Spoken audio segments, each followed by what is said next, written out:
अरे पाप तो मुड़ी पे चढ़ के नाचा था। तू ऐसा गंदा लड़की के देवी बतावत रहला। देखा आ गई कुलछनी, लगत अभी मोहल्ला छोड़ के जाए के पड़ी। ठीक कहा तारू दुल्हन। आलोक साचे कहेला कि एगो मछली पूरा तालाब के गंदा कई देले। सब अरमान के महल अटारी अटके में ढह गइल।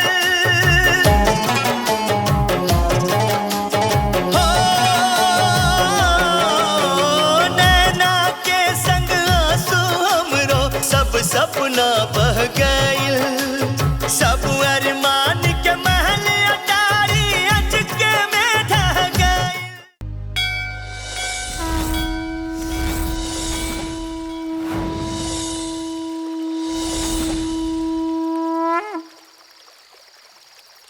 हे छठी मैया, आप साक्षात हमके तो यकीन नहीं के होत।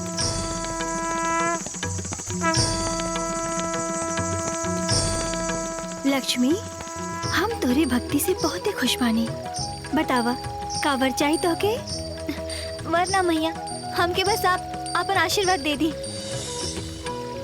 आपके आशीर्वाद हम सब पर हमेशा बनल रहे, बस। अरे लक्ष्मी, ये तू का बड़ा तारू हो? केकरा से बतियाओ तारू? अरे भाऊजी, सामने छठी मैया खड़ा बानी, हाथ जोड़ी हाथ। छठी मैया?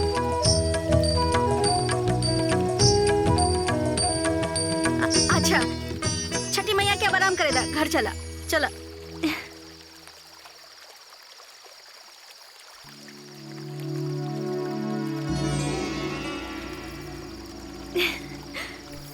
चला लक्ष्मी, चला चला। जय छठी मैया। अरे बिटिया, तहार नाम का है? लक्ष्मी। लक्ष्मी, बहुत अच्छा गावेलू। लागेला कि तोरा गला में साक्षात सरस्वती माता का वास हो। बस छठी मैया के आशीर्वाद बा। काहे ना। ए बेटा, हमारे गो म्यूजिकल ग्रुप हो, ता हम चाहता नहीं कि तू हमरे ग्रुप में आ जा। हम अपने कलाकारन के ना आगे बढ़े का बहुत मौका देला। हमरे यहाँ के कलाकार सब शोहरत दौलत पाकर बहुत आगे बढ़ गए बाड़न। तो हम तोरा के भी ना स्टेज शो करा के बहुत आगे बढ़ाई। आपके बहुत बहुत धन्यवाद। पर हमके स्टेज प्रोग्राम करे में दिलचस्पी नहीं थी। हाँ, तो कोनो बात नहीं। जब कभी दिलचस्पी बन जाए तो हमारे ऑफिस में एक बार आ जाए, ठीक है ना? खुश रह।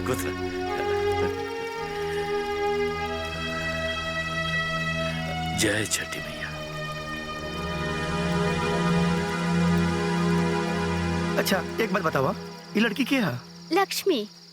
अच्छा, इस रोगेसी खातिर तैयार हो जाई हैं? ना ना ना।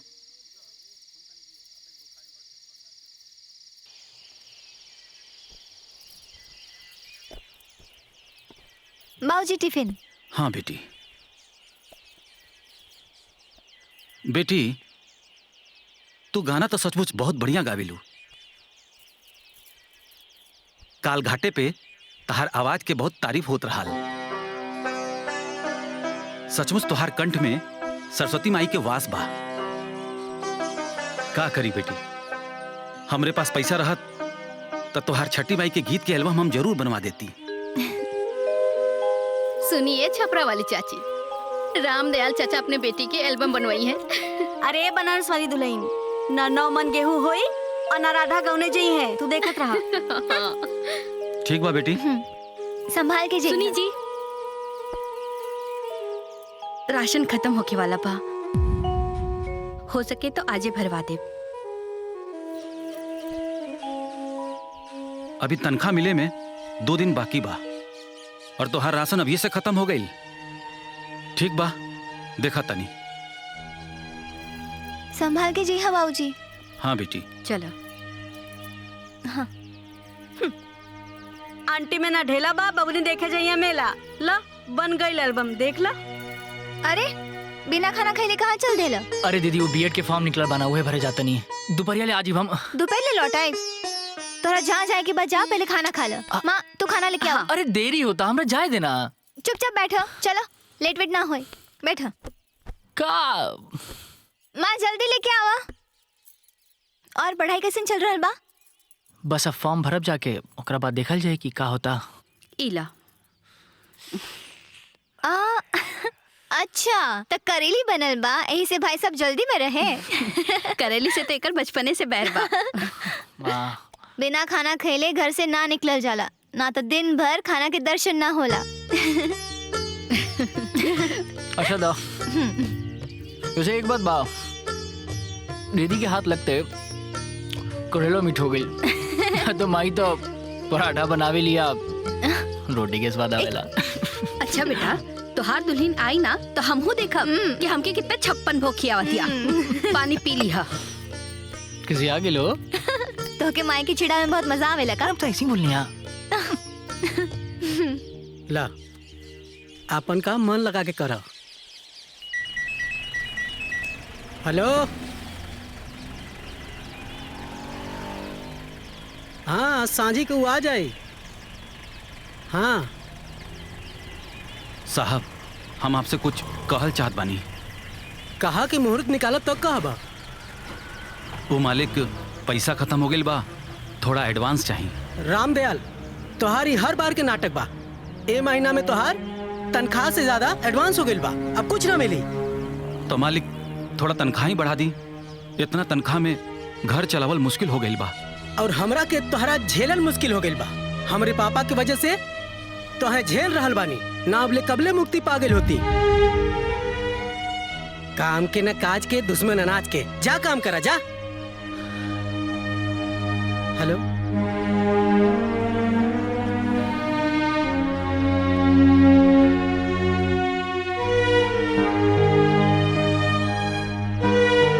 और हमरा के तोहरा झेलल मुश्किल हो गइल बा।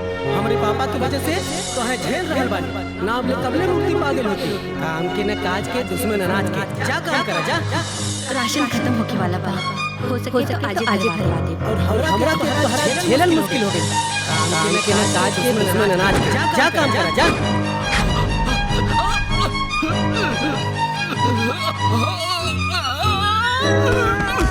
दिखाओ चाचा गिर गए। चलो चलो उठाओ, चलो चलो चलो उठाओ उठाओ, ले चलो चलो, चक्कर आ गया। हेलो रामदयाल के हार्ट अटैक आ गइल बा, हॉस्पिटल में बाणे, जाके भेंट कर लो लोगिन।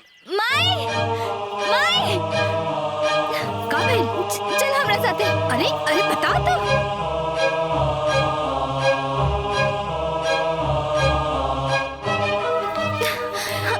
डॉक्टर साहब, बाबूजी के का भइल? फालिस के अटैक रहल, बहुत मुश्किल से जान बचल बा, लेकिन पूरी तरह से ठीक भइल, ऊपर वाले के हाथ में बा। सुन समझ सब ली हैं, लेकिन ना खड़ा हो पाई हैं ना बोल पाई हैं।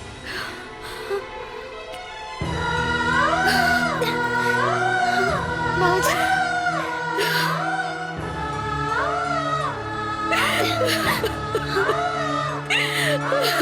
माई,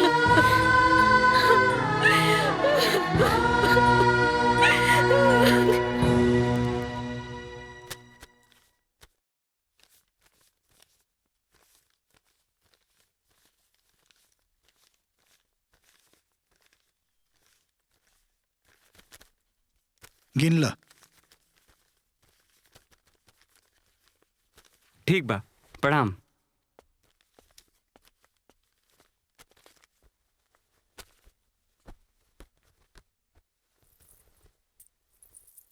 हई एकर हमके कितना मिली? देख के बताओ तनी।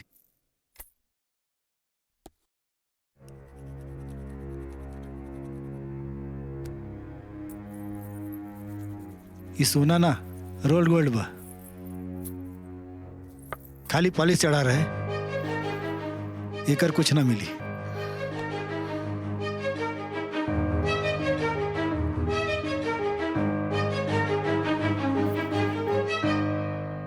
हे छठी मैया, आप तो हमरा भक्ति से प्रसन्न रहली ना, फिर हमरा बाबूजी के साथ ऐसे काहे भइल? लक्ष्मी, विधि के विधान कबहू ना बदलेला। हर प्राणी के आपन सुख दुख भोगही के पड़ेला। श्री राम जी भी भगवान रहले, फिर भी खुद के वनवास से ना बचा पौले। पुत्री, तू दुखी मत होखा, समय के साथ साथ सब कुछ सही हो जाए।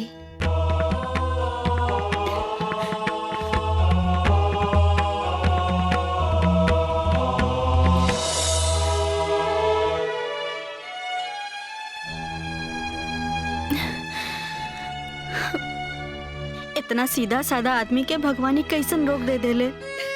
ई फालिस की बीमारी होले छपरा वाली चाची, बड़ा खराब रोग होला। हमार तो किस्मत ये फूट गई बहन, कुछ समझ में नहीं खे आवत कि अब का होई। जौन होके के रहे तो हो गई जानकी दीदी, रवा चिंता मत करी, बस भगवान पे भरोसा करी और पति की सेवा करी। हाँ अम्मा जी, भगवान सब ठीक कर दिए, भगवान पे भरोसा रखी। अब ठीक है, हमनी के चल जाओ, बाद में फिर आयल जाई। दीदी अपन ख्याल रखब, अपना ध्यान रखेम। हाँ चली। माई चिंता मत करो माई, छठी मैया सब ठीक कर दी है। सबको यही कहता कि सब ठीक हो जाए, बाकी घर के कमाए वाला ही खटिया पे पड़ गई, तो कैसे सब ठीक हो जाए।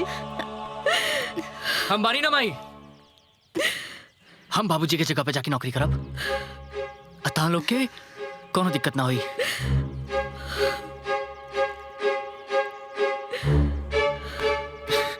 खबरदार दोबारा ऐसा बोल रहा था थप्पड़ खाइब। बाबूजी हमार पढ़ाई छुड़ा के तोहरा के IAS PCS की तैयारी करा रहल बाड़े।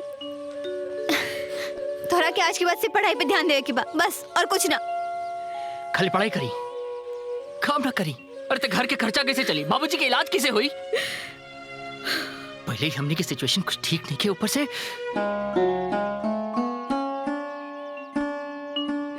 हम घर चलाए, हम काम करब, तू चिंता मत कर, तू बस अपन पढ़ाई पे ध्यान दे। तू काम करबू, हम घरे बैठल रही। ए दीदी, समाज हमरा के तारा मारत मारत मुआ दी, तारा मार मार के हमार जियल मुश्किल कर दी। अरे पगला, हम काम करब तो आज दिक्कत हुई, लोग आज बोली कल भूल जाए, लेकिन तू अपना सपना छोड़ दे तो एक पूरा पीढ़ी पिछड़ जाए, और हम अपना जीते जी ई ना होके दे। ई घर में आज से एक ना दोगो बेटा बाड़े।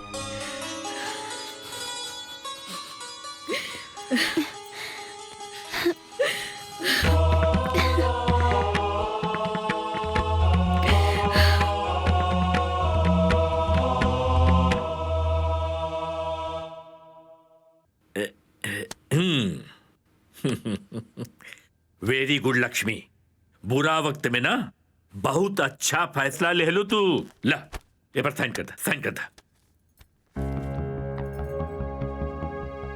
हाँ देखा, अब हमनी के बीच में एग्रीमेंट हो गई।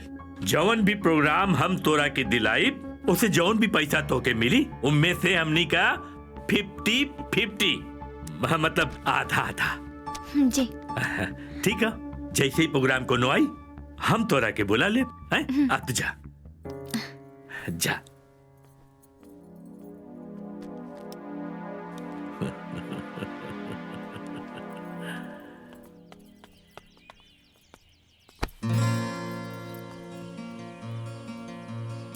सॉरी। ज्यादा स्मार्ट मत बना, तोरा जैसे लड़का के हम खूब पहचाने नहीं। पहले जान के लड़की के टक्कर मारे ले और सॉरी बोल के इंप्रेशन मारा तारा। वो हेलो, हम तो से ना तू हमसे टकराइलू है, अब जानबूझ के टकराइलू है या गलती से, हमके नहीं के। हाँ हाँ ठीक है। अरे लक्ष्मी, ये हमार बेटा बाड़े, काशी शहर में रह के पढ़ाई करे ले। ए बेटा, ये लक्ष्मी बाड़ी बहुत अच्छा भक्ति गीत गावेली। अच्छा। और आज से ना अपने ग्रुप खातिर गई हैं। अच्छा नमस्ते। जा लक्ष्मी जा। हाँ, जा। हाँ, आवा बेटा, और बतावा का हाल चाल? बहुत बढ़िया। आए में काहे देरी हो गई? देखा, ये पैसा मिलल है, आधा ही तोहार और आधा हमार। देखा 50-50 के बाद भरला ना। एक काम करा, तू बाहर इंतजार करा, हम आवत है। प्रोग्राम बहुत बढ़िया भल। हाँ हाँ, तबीयत खुश हो गल। चला हम आवत है।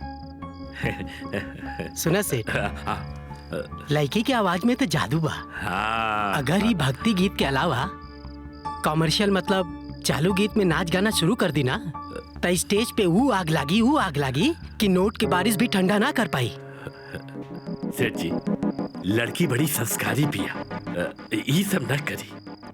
अरे बात कैला में का जाला। अरे नोट में इतना ताकत होला कि कार ही ना संस्कार भी बदल जाला।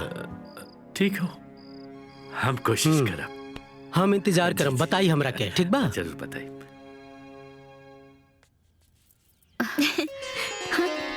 तनी टाइट बा। अरे माई 2-3 दिन पहिरबू ना अपने आप ठीक हो जाई। हाँ। वैसे दीदी शर्ट तो बड़ा बढ़िया बा, हमके अच्छा लगल। बिटिया, हाँ? अपना खातिर भी ढंग के कपड़ा ले हो तू, तोहरा लगे भी तो नहीं खे। कौनो बात ना माँ, मुकेश की जब नौकरी लग जेब ना तब हम ले ले।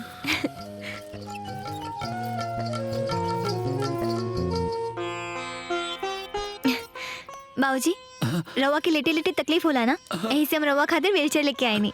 अब आराम से घुमाई।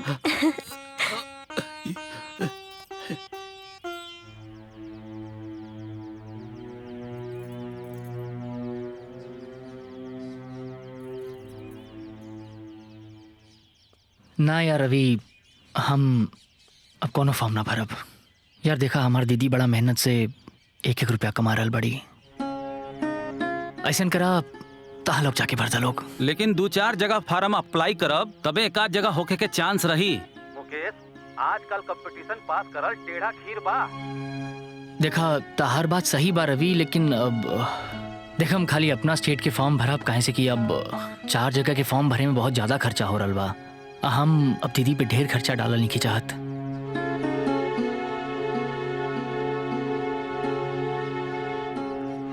ठीक बा, जैसन तोहार मर्जी। ठीक बा। देखा लक्ष्मी, हम ईमान के पक्का आदमी बानी। तोरे प्रोग्राम से जौन भी पैसा मिलेला ना, हम ईमानदारी से आधा तोहके दे देला। हमरा और ईमानदारी पे शक नहीं की करत सेठ जी, हम बस अपन समस्या बतावता नहीं। इतना कमाई में हमारे घर के खर्चा नहीं की चल पावत। तो का करी बतावा? हमके थोड़ा एडवांस दे दी। बात हो कि हमार जेब, हमरे क्रेडिट कार्ड का बैलेंस और बैंक अकाउंट सब एकदम खाली बा। अगर हमरे लगे पैसा हो तो हम तो के मना करी, बतावा?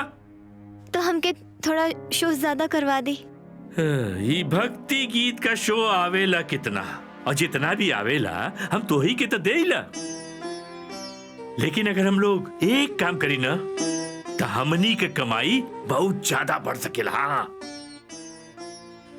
वो का हो ना कि हमनी के जहाँ एक जगह जागरण का प्रोग्राम कर ले रही, वो शेर जी तो से कमर्शियल गाना गवावे का जिद करत रहलन, हमसे एकर जिक्र भी कर ले रहलन। हाँ,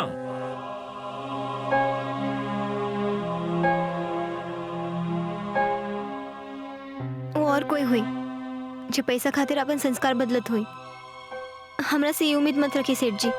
बिल्कुल बिल्कुल, यही बात हम सेठ जी के कहली कि लक्ष्मी ऐसा लड़की नहीं है, वही सब काम ना करी, बिल्कुल ना करी। लेकिन लक्ष्मी बेटा ये सब काम तू न करबू तो केहू और करी।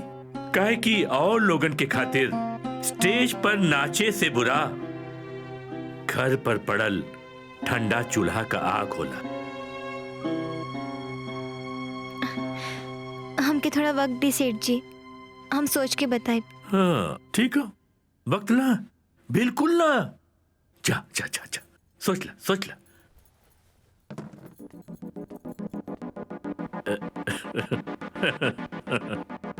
लक्ष्मी, पापा के बात मत मनिया, तहार इमेज खराब हो जाई। ये गांव में कितना इज्जत बा हमके मालूम बा। स्टेज पे नाच गाना तो के शोभा ना दी। पर नाच गाना में का दिक्कत बा? नाच गाना में कोनो प्रॉब्लम ना हा, के कहलस की प्रॉब्लम हा।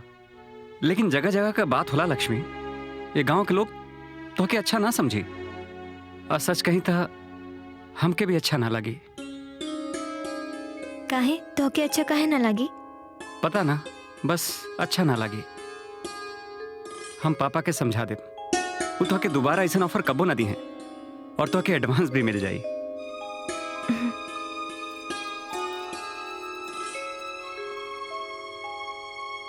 पापा तो के पैसा के आगे और कुछ ना दिखाई पड़ेला का? अरे ऐसन काहे कहता रहा है? लक्ष्मी के स्टेज पे नाचे गावे के ऑफर काहे देला? अरे मैं बुराई कहा, ओके पैसा का जरूरत रहे और बाकी हमनी की तई रोजी रोटी हो ना। पापा रोजी रोटी खातिर केहू के मजबूरी के फायदा ना उठावल जाला। पूरा जवार लक्ष्मी के भक्ति गायिका के रूप में जानेला। तू उनसे नाच गाना करवाई बा तो सब लोग तोहके बुरा भला कही। और हाँ, और गलती से पता चल गई कि तू उनके मजबूरी का फायदा उठौले बड़ा, तब तब बंटा धारे बुझा। यही का खतरा जौन काम चल रहल बा उहो बंद हो जाई। ऐसा मत कह। और ऊपर से जौन लोग का गाली सुने के मिली सो अलग।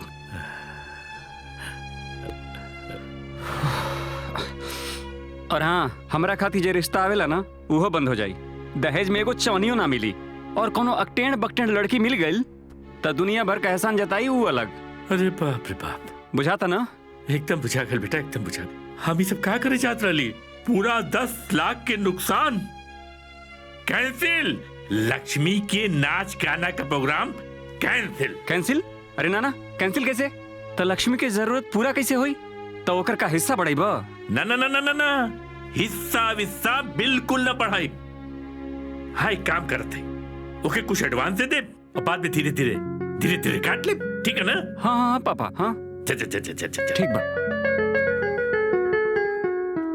ये हमार लड़का होके हमरे थाली में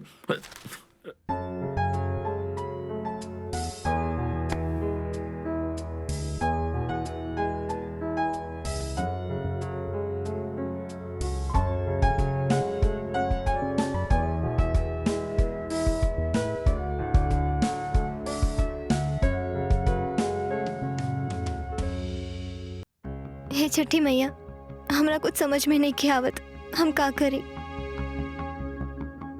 कौनो रास्ता दिखाई छठी मैया, कौनो रास्ता दिखाई।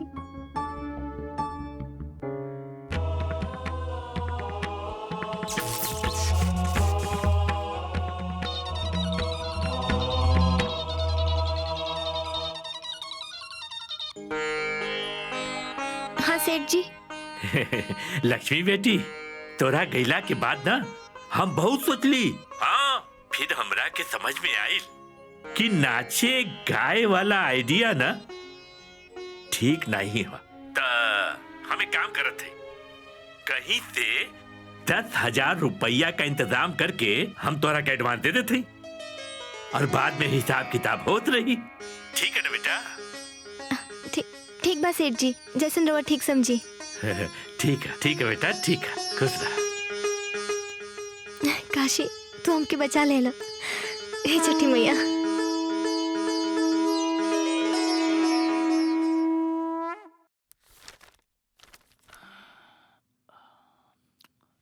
इला चाय। अरे तो सुतल नहीं को दीदी अभी ले? तोहरा सपना से हम सबके सपना जुड़ल बा, तो हमके नींद कैसे आई? पता बा दीदी, कभी कभी हमरा लागेला कि हम पिछला जन्म में ना जरूर कोनो पुण्य कैले हो। कब तारा नियन दीदी मिलल। चल पगला। अच्छा सुनो, कल राखी बा, कहीं जाइए मत। 9 बजे राखी बांधे के शुभ मुहूर्त बा। हाँ, इला चाय पिया। लक्ष्मी तो अकेले पूरा घरवार संभाल ले बिया। अरे जवान लड़की जब घर से बाहर निकले लागल नू तो एगो घर ना 10 गो संभाल ली। अरे नहीं भौजी, लक्ष्मी मान के खूब पक्का बिया। अरे देखम नू, अरे नाचे गाए वाली लड़की के का ईमान और का धर्म। अरे तू तो घाट घाट के पानी पी ले बाड़ू। अरे चलो हो, जाता नहीं 10 गो काम बा।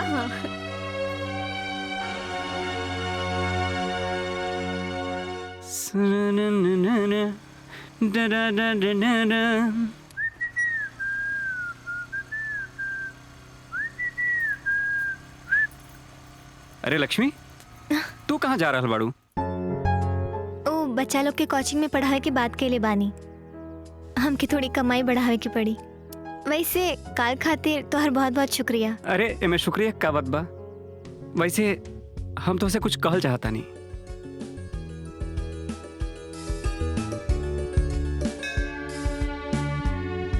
लक्ष्मी, हमके बहुत पसंद बाड़ू। हम अपन पूरा जिंदगी तोहरा साथे बितावल चाहता नहीं। तू हाँ बोला तो हम पापा से रिश्ता के बात करी। हमरा पर बहुत जिम्मेदारी बा काशी।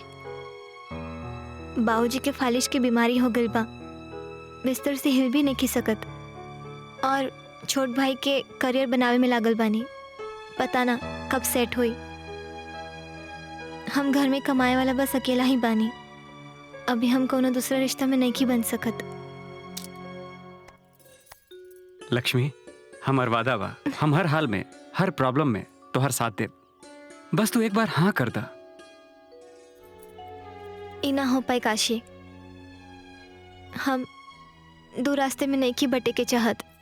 शादी के बाद अगर हम तोके तोरा हिस्से के प्यार ना दे पाईनी तो ऐसे बड़ा अन्याय कुछ ना हुई।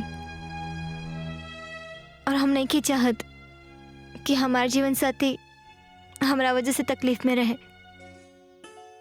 हम बर्दाश्त ना कर पाए। हम चलता नहीं। लक्ष्मी, हम तोहर इंतजार करब। ये इंतजार के कोनो सीमा नहीं के काशी। भूल जा हमके।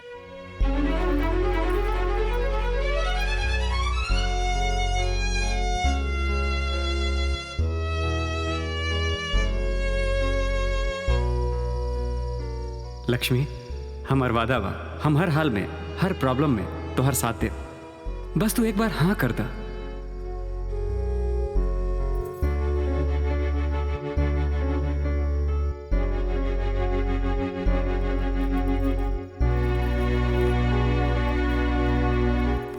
लक्ष्मी, लक्ष्मी बेटा, काहे उदास बाड़ो? तोहर तबीयत ठीक नहीं का? आज खाना भी ना खैलू?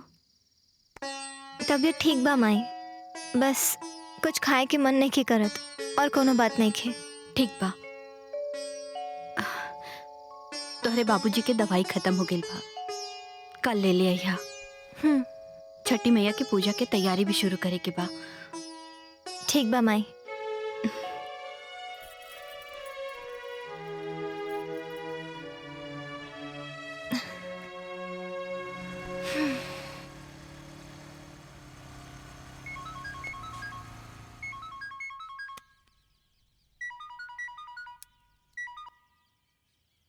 हेलो काशी। हाँ पापा, हम शहर जा रहल बानी आगे के पढ़ाई करे। हमरे अकाउंट में पैसा डाल दी है। अरे बता के जाए के चाहत रहला कि ऐसे उठला और चल रहला। अरे पापा, हम तो के कब बता के निकलनी है? हम तो हमेशा रास्ता से ही फोन करे नहीं। ठीक है, तू तो शुरुए से आज्ञाकारी बाड़े ना। एक काम करा, मन लगाकर पढ़ाई करे और पैसा की चिंता बिल्कुल मत करे। हाँ ठीक बा।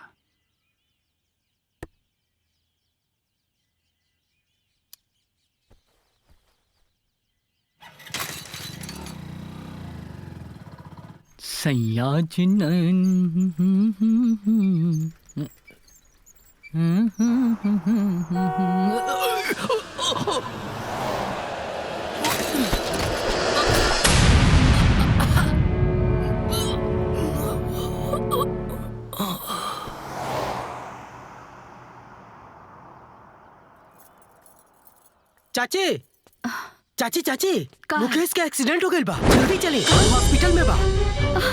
लक्ष्मी,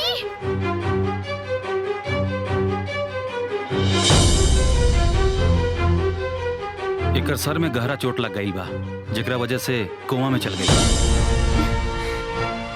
अगर 2-3 दिन के अंदर ऑपरेशन ना भइल तो कुछ भी कहल मुश्किल बा। ऑपरेशन में कितना खर्चा लागे डॉक्टर? 10 लाख तक लग जाई।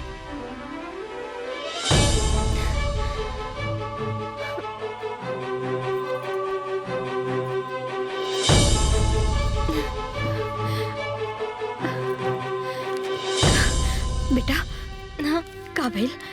मुकेश ठीक तो हो जाई ना? सुबह के अर्घ की तैयारी करो माई। छठी मैया सब ठीक कर दी है।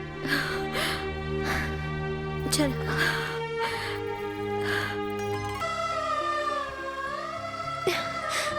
हे छठी मैया, विधि के विधान में सारा तकलीफ हमरे हिस्से में लिखल बाका। पहले बाबूजी और अब हमारे भाई। हमरा परिवार के कौनो गलती की सजा दे दे। लक्ष्मी बिटिया, विधि के विधान मनुष्य के कर्म फल से ही निर्धारित होखेला और कर्म जन्मों जन्मांतर तक मनुष्य के पीछा ना छोड़ेला। अच्छा या बुरा जीवन में जे कुछ भी घटित होला वो मनुष्य के कर्म के ही अनुसार होला। जैसे कि अंधेरा के बाद उजाला होखेला, वैसे ही दुख के बाद सुख आवेला। ये प्रकृति के नियम हा। छठी मैया, हमार भाई आज जीवन और मृत्यु के बीच में लड़ रहल बाड़े। उनके बचा ली मैया, उनके बचा ली। रोआ मत लक्ष्मी, तू हमके बहुत ही प्रिय बाड़ो। जौन भी हुई अच्छा हुई।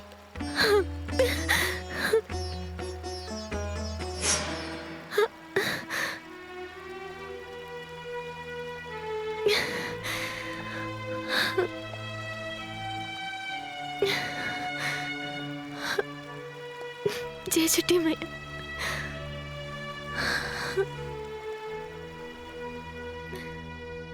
बस करा। तो हर हिम्मत कैसे भाई ये सब सोचे के हमार बिटिया ये सब काम करे करते नहीं खे। निकल जाई जैसे, न तो अच्छा ना हुई। रुआ हमार बात तो सुनी। चुप करी, कोनो बात नहीं के सुने के हा। भला मानुस के जैसे निकल जाई जैसे। माई का बात बा? के है ये लोग? देखा ना बिटिया, ये लोग का अनसन बोल रहा बा। का चाहिए रवा लोगन के? हम बतावा तानी। हमने की छठ मैया के भक्त आई जा, बनारस से आइल बानी जा। एगो विशेष काम खातिर तो से बहुत उम्मीद बा।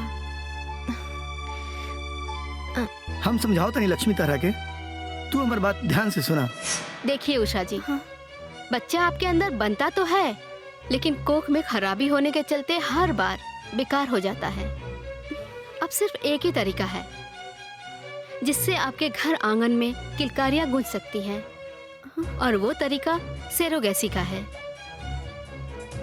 सेरोगेसी?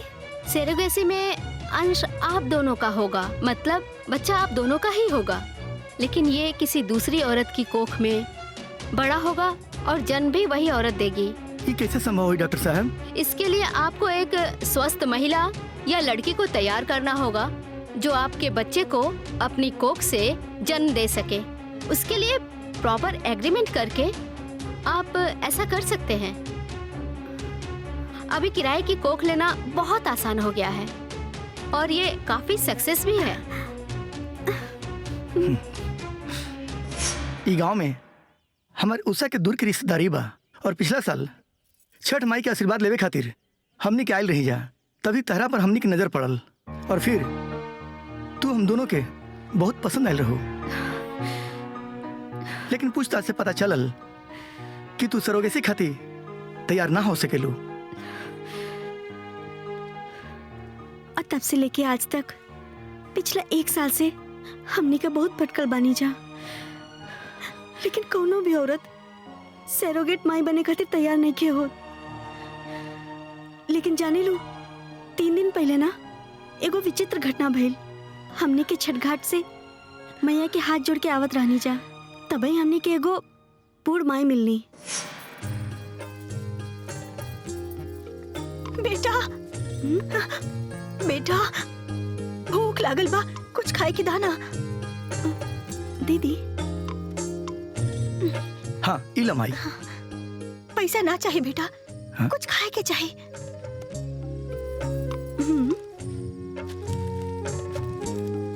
हाँ माई इला।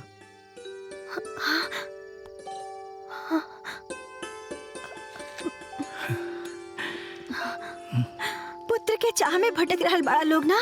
हाँ? हाँ? तोरा ही बात कैसे पता? पिछला साल छठ घाट पे तो हम लोग दोनों जने जोन लगी के बारे में बात करत रहला लोग ना, वही तोहर बच्चा के चाहत पूरा करी है। अच्छा माई, ये सारा बात तारा कैसे मालूम बा? खुश रह लोग।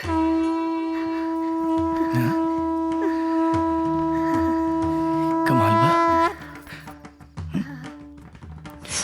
हमरा पे ई एहसान कर दी लक्ष्मी बहन, हमार आजीवन तो हर रीढ़ी रहा।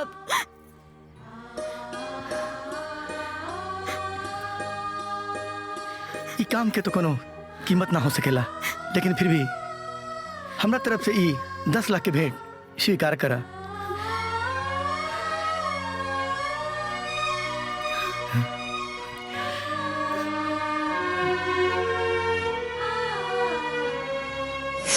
अगर 2-3 दिन के अंदर ऑपरेशन ना भइल तो कुछ भी कहल मुश्किल बा। ऑपरेशन में कितना खर्चा लागे डॉक्टर? 10 लाख तक लग जाए।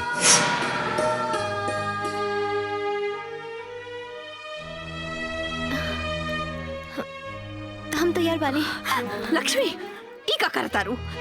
पगला गेल बाड़ू का? अरे छठ मैया के नाम पे केहू भी आकर के तोहरा के सच झूठ कहानी सुनाई और तू मान लेबू? अरे कम से कम अपना आगा पीछा के बारे में तो सोच। तू बिन ब्याहे माँ बन जेबू तो के करी तोहरा से बियाह? हमार बिया मुकेश की जिंदगी से बढ़ के नहीं के माई। मतलब? माई मुकेश हॉस्पिटल में अपन जिंदगी और मौत के लड़ाई लड़ रहल बाड़े और उनके बचावे खातिर हमके 10 लाख रुपया चाहिए। ना तो हम मर जाए माई, ना तो हमार भाई मर जाए।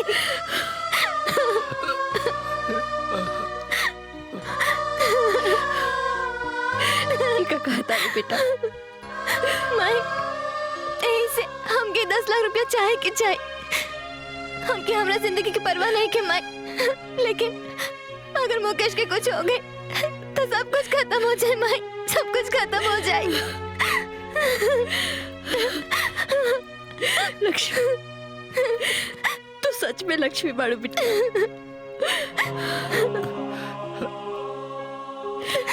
बात तो जैसे बिटिया सब क्या हो कहते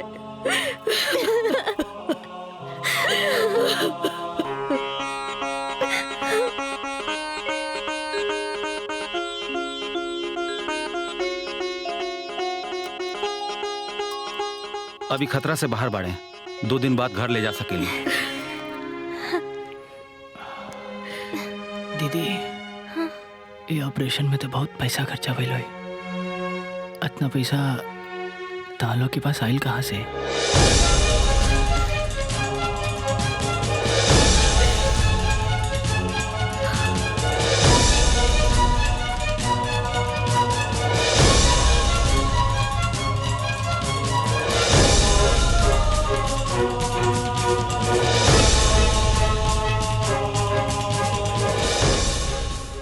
दीदी ये ऑपरेशन में तो बहुत पैसा खर्चा भइल होई।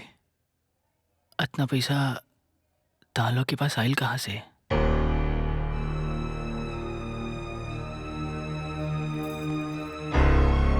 तोहरे इलाज के पूरा खर्चा एगो एनजीओ उठैले बा। तोहार गंभीर स्थिति देख के हम ही लेटर लिखनी और पूरा 10 लाख रुपया लागल बा तोहरे ऑपरेशन में।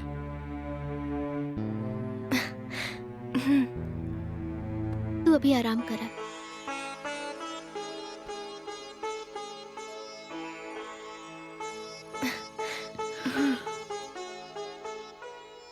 आपके बहुत बहुत शुक्रिया डॉक्टर साहब, आप एंड मौके पर। कौनो बात ना बा लक्ष्मी, तोहरा खातिर झूठ बोले में हमरा के फक्र महसूस होता। काहे से कि तोहरा जैसन बहिन सबके नसीब में ना होली। अपना भाई के बचावे खातिर तू जौन कदम उठैले बाड़ू ना, आज के स्वार्थ भरल दुनिया में एगो मिसाल बा। भगवान से हम मनाइब कि अगला जन्म में हमरा के लक्ष्मी जैसन बहिन मिले।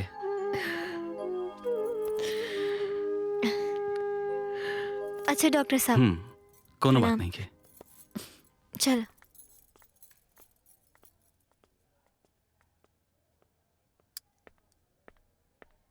एग्रीमेंट के मुताबिक दिवाकर जी ने लक्ष्मी को 10 लाख रुपए दिए हैं। बदले में लक्ष्मी दिवाकर दंपति के बच्चे के लिए अपनी को किराए पे देगी। बच्चा पैदा होने के साथ लक्ष्मी को बिना शर्त दिवाकर दंपति को उनका बच्चा सौंपना होगा। ऐसा इस एग्रीमेंट में लिखा हुआ है, इस पे साइन कर दीजिए।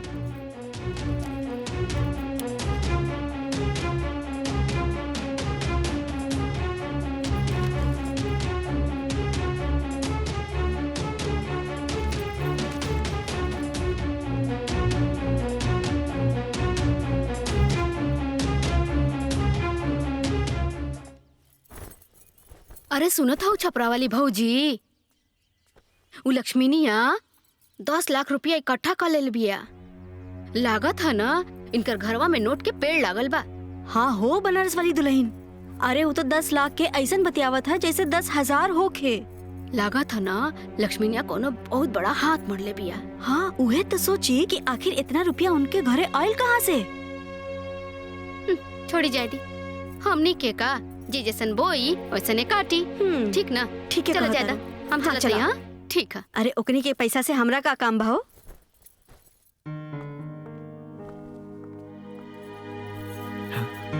सेरोगेसी सक्सेस हुई, congratulation. Thank you doctor. Lakshmi अब तू शहर में शिफ्ट कर जा और हम सारा इंतजाम मुझे करा देते नहीं। ये सही कहा तारा लक्ष्मी, ढेर मत सोचा। काहे कि जब कुछ दिन में पेट दिखे लागी ना,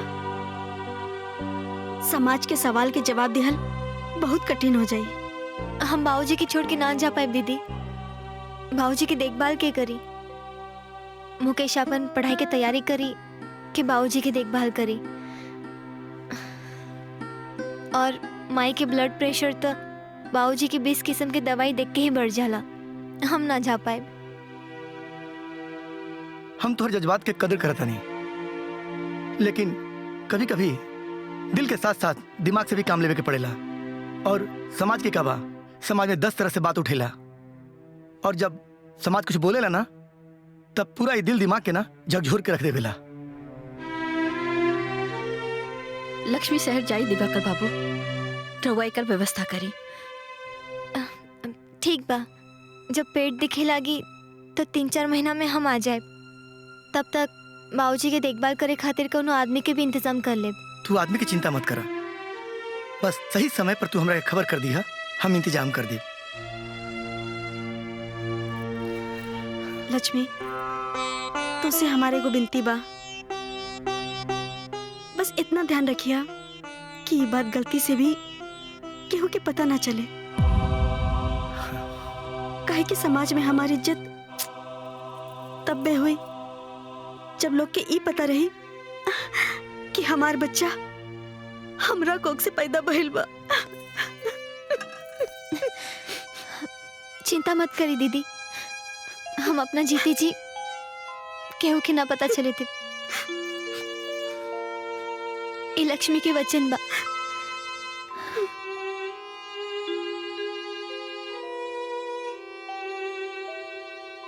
जानकी जी, हमरा नजर में एगो बहुत बढ़िया लड़का बा।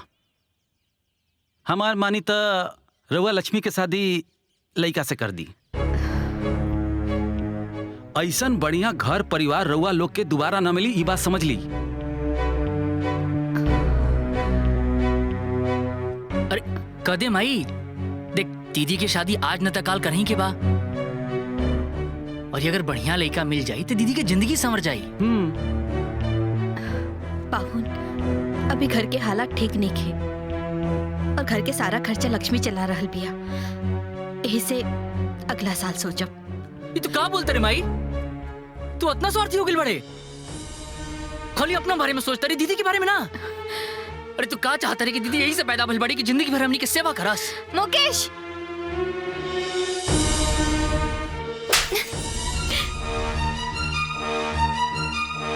बच्चा की जरूरत कब का होला और का ना होला, ई माँ से बेहतर केहू ना समझ सकेला। और तुम्हारी हिम्मत कैसे भी माँ से बदतमीजी करेगे? फूफा, जब तक ये पगला अपना पैरों पर खड़ा ना हो जाए, कुछ बन ना जाए, और ये घर और माई बाबूजी के संभाले वाली भाभी ना आ जाए, तब तक हम बिया ना करब। चाहे हम कुंवारी रह जाए चली, लेकिन हम बिया ना करब।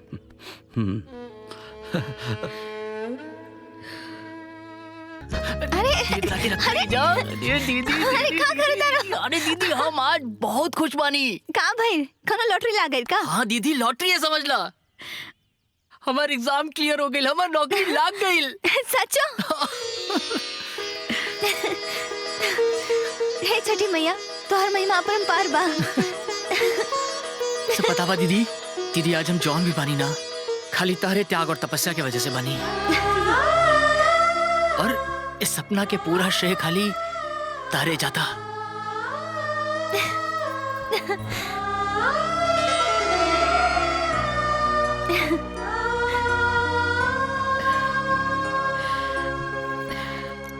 ओ बनारस वाली चाची, हाँ? एली मिठाई। ये कौन खुशी में लक्ष्मी? मुकेश की नौकरी लाग गई। छठी मैया हमारी विनती सुन लेनी। अरे फिर तो बहुत खुशी के बात है। हम जरूर खाए मिठाई। अरे चाची रवली, हमारे भाई की नौकरी लाग गई। अरे तो बहुत खुशी की बात बा। चला लक्ष्मी, हम चला ताने। धराई बढ़िया से। अरे छपरा वाली भौजी, एली मिठाई। ई कौना खुशी में बटा कर हो? मुकेश की नौकरी लाग गई। साचो का? ई तो बहुत खुशी के बात बा। हम कम से कम 5 गोले। अरे रे रे, पूरा गांव की बाटे के बा। कोनो बात ना, एगो अपने बबुआ खातिर ले लेता नहीं। हाँ ठीक बा। ई बबुआ खाई। ठीक बा, हम चले तानी। ठीक बा जा। ए बबुआ खातिर ले लेनी। हां रुकी, दे के आवत नहीं। चाचा एली मिठाई। कौने खुशी में? हमारा भाई की नौकरी लाग गई। बहुत बढ़िया।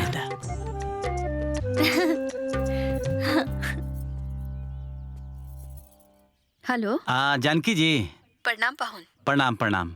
का हाल चल बा? बढ़िया बा। जी जी। ऐसन बा कि मुकेश के लिए एगो बहुत अच्छा रिश्ता आइल हो नजर में। लड़की के बाप जो बानू वो एक ठो बहुत बड़का अधिकारी बा। अगर रउआ लोग कहीं तो हम लेके आ जाई। हाँ आ जाती तो अच्छा रहत। आखिर लक्ष्मी भी तो यह चाहती है। अच्छा पाहुन, वो लोग के लक्ष्मी के बाबूजी के बारे में बतैली है ना? अरे ओकर चिंता जानकी जी रउआ मत करी। अरे वो लोग के रउआ के सरकारी अधिकारी बेटा से रिश्ता जोड़े के बा। अब बाकी कोनो दिक्कत नहीं खे। ठीक बा। जी जी। तो हम 1-2 दिन में लेके आ जाता नहीं वो लोग के। हाँ पाहुन। अच्छा ठीक बा, प्रणाम। ठीक बा, प्रणाम। केकर फोन रहे? तोहरे फुफ्फा जी के फोन रहे। लड़की वाला तुहे देखे आवल चाहता। अरे माई देख, अब हमार नौकरी भी लाग गई बा। काहे ने दीदी की शादी पहले करा दिया है।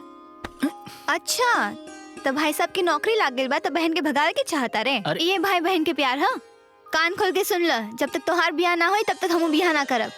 अरे लेकिन लोग का कही कि बड़ बहन के घर में होते हम शादी करल बानी। मुकेश पहले तो ये घर में लक्ष्मी लेके आवा, और जब वो लक्ष्मी माई बाबूजी के ख्याल रखे लगी तभी लक्ष्मी यहाँ से जाई है। और रही बात लोग के, तो लोगन की चिंता ना हम पहले के लिए रही ना आगे करब। वैसे माई इनका से जीतल एकदम असंभव बा। तो जब जाना तारा तो काहे जीत करो तारा। आगे की तैयारी करो, का पता बात बन जाओ। लड़की बहुत सुंदर बिया, पढ़ल लिखल भी बिया। ए मुकेश बेटा, तू एगो काम करा, फोटो देख ला। अगर तोहरा लड़की पसंद आवे ना तो बाद में जाके मिलियो लिया। ए लाई फोटो लाई ता।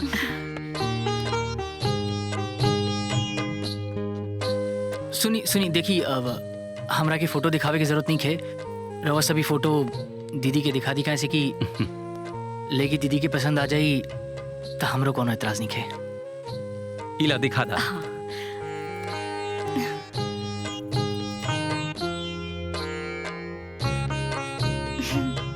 देखा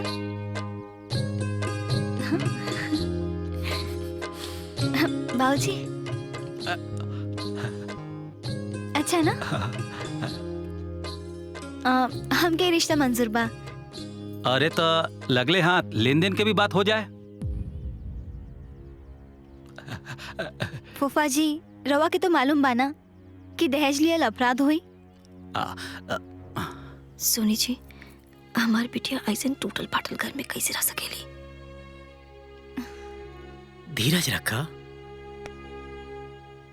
लक्ष्मी जी, हम आपके विचार से बड़ा प्रसन्न बानी।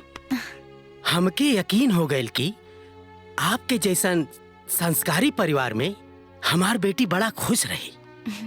लेकिन एगो हमार प्रार्थना बा, आपन बेटी के खातिर एगो घर बनवा के देहल चाहतनी। ई हमार बड़ा पुरान श्रद्धा बा।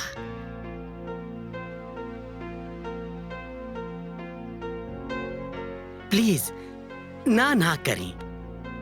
जबले शादी होई तबले घर बन के तैयार हो जाई, और शादी के साथ साथ गृह प्रवेश भी हो जाई।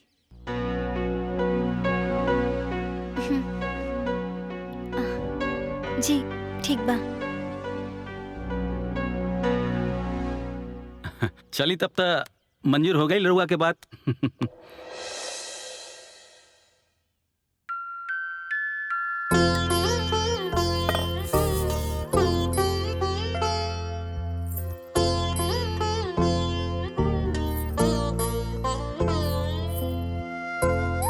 खुश रहा।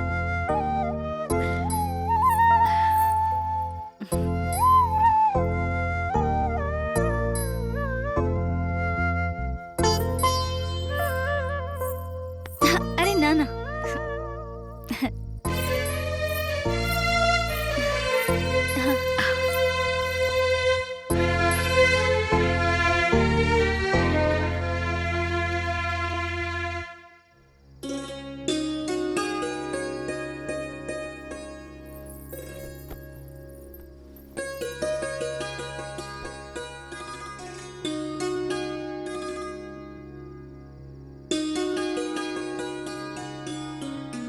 तो वाकई में बहुत खूबसूरत बाड़ू।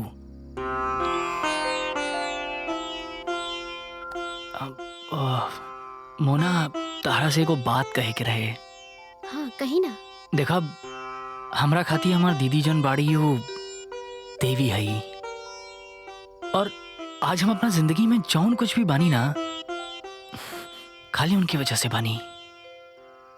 और हमरा ये बात के पूरा उम्मीद बाकी जितना मान सम्मान हम अपना दीदी के देनी उतने मान सम्मान तो हो उनका के देबो। जी।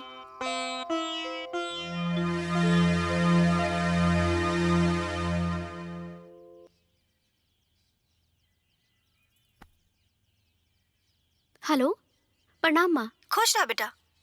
तारा पता बा ई मुकेश तो हमार कोनो बातें नहीं सुनत। इनका पता सिर्फ उनकर दीदी के ही अधिकार बा। उनकरे हमें हाँ मिलावत रहले जब देखा तब। हम हुई बात के नोट केले रहनी बेटी। दामाद जी पर सिर्फ तोहरे बस होके के चाहिए, ना तो तोहार कोनो महत्व ना रही। तू चिंता मत कर माँ, तू देख लिहा एक दिन ऐसन भी आई जब मुकेश सिर्फ हमार हाँ में हाँ मिलई है अपन दीदी के ना, और ये हम बहुत जल्दी करके रहब। ये तू देख लिहा। अच्छा माई हम तारा से बाद में बात करता नहीं, ठीक बा? ठीक बा।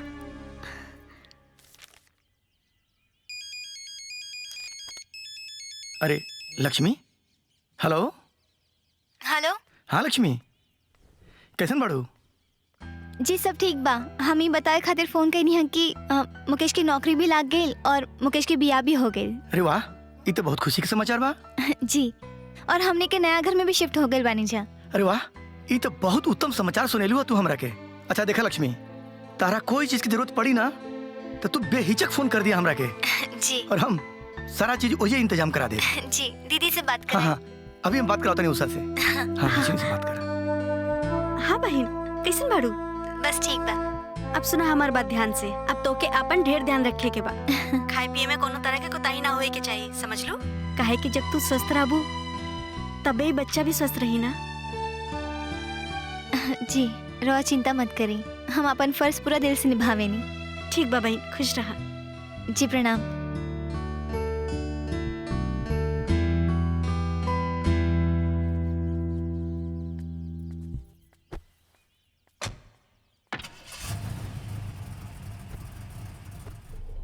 चले गए?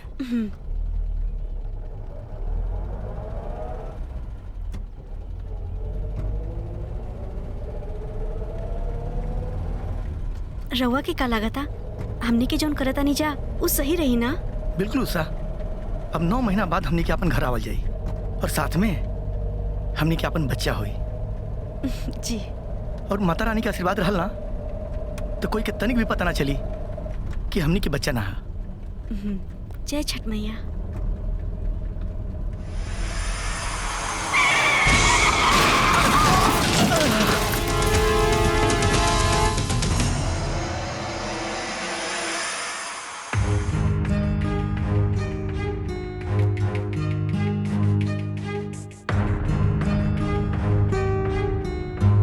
दोनों लोग कोमा में हैं। होश में आएंगे कि नहीं आएंगे पता नहीं।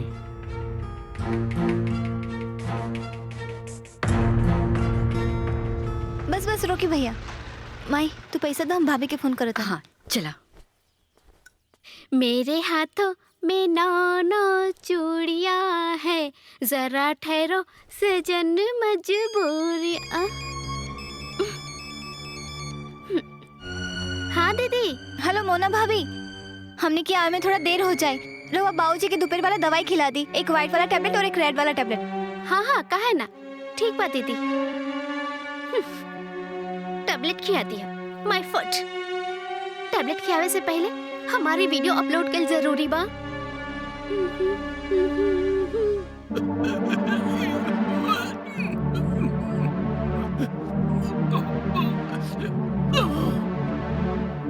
बहुत ज्यादा समय लग। बाबूजी,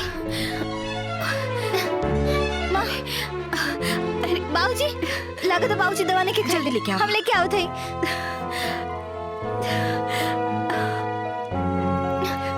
माई, बाबूजी पानी पिलावा। आराम से। भाभी, भाभी। हाँ दीदी। बाबूजी की दवाई ना खिलाओ लो। हाँ सॉरी दीदी, हम तो एकदम भुला गए रहनी। भुला गए लो का मतलब? तो के पता बना बाबूजी के टाइम पे दवा ना मिलल तो का हो सकेला, इनकी जान भी जा सकेला। तो इतना लापरवाह होकर हम क्यों ना मालूम रहे? ओ दीदी ला।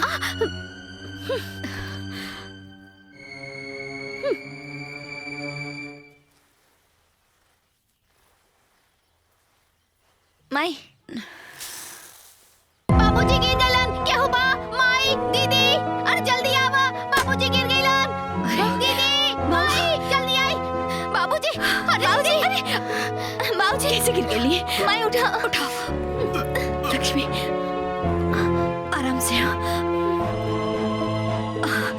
बाबूजी,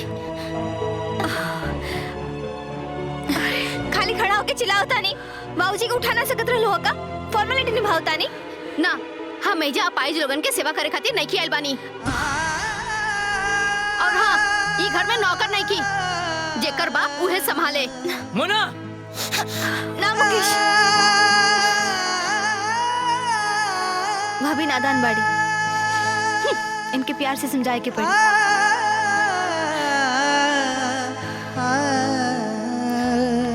देखो भाभी, हमने के बहुत गरीब रहनी, बचपन से लेके आज तक हमने की बहुत मेहनत कही नहीं जा।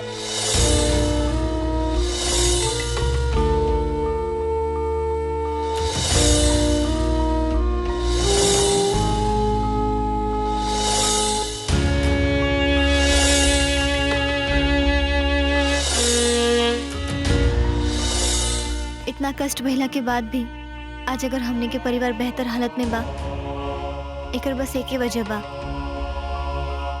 हमने के अटूट प्यार और विश्वास। हम तोहरा से भी यही उम्मीद करेनी भाभी। सॉरी दीदी, हमरा के माफ कर दी। ये गलती दोबारा फिर कबो ना होई, हम प्रॉमिस करतानी।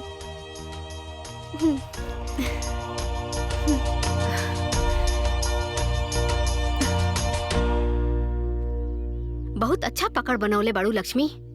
तहरा वजह से मुकेश आज हमरा पे हाथ उठावले। याद रखब, ये बात हम कबो ना भुलाइब।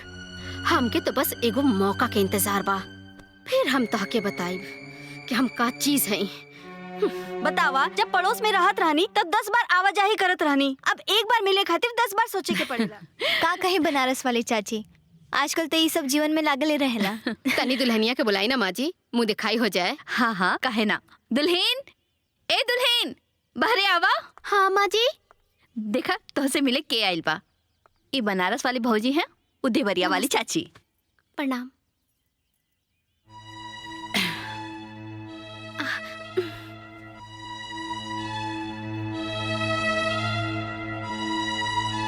जाए तो ना माई, आजकल ये सब के मानेला।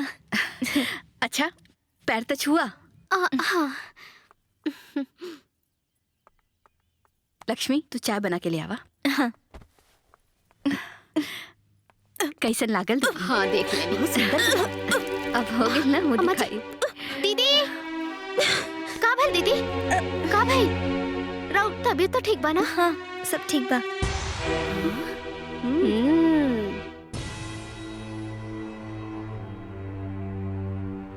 चल।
एगो बात बोले के बा। हाँ बोला। वो शायद लक्ष्मी दीदी पेट से बाड़ी।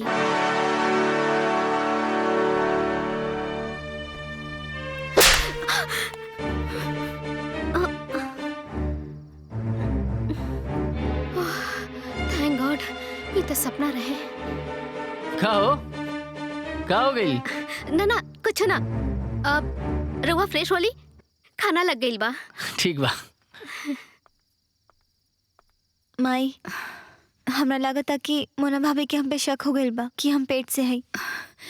बेटी तू एक काम करा, तू शहर चल जा, कुछ दिन में तो हर पेट भी दिखे लगी और लोग के शक यकीन में बदल जाए।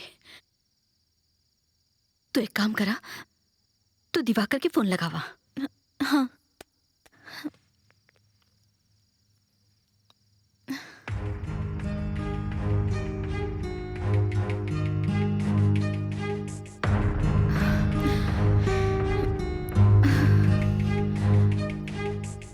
माई स्विच ऑफ बता। अब का हुई, हमके तो चिंता हो रहा बा। माई उनके एग्रीमेंट है, शायद उन्हें उनकर पता हो या दूसर कोनो नंबर।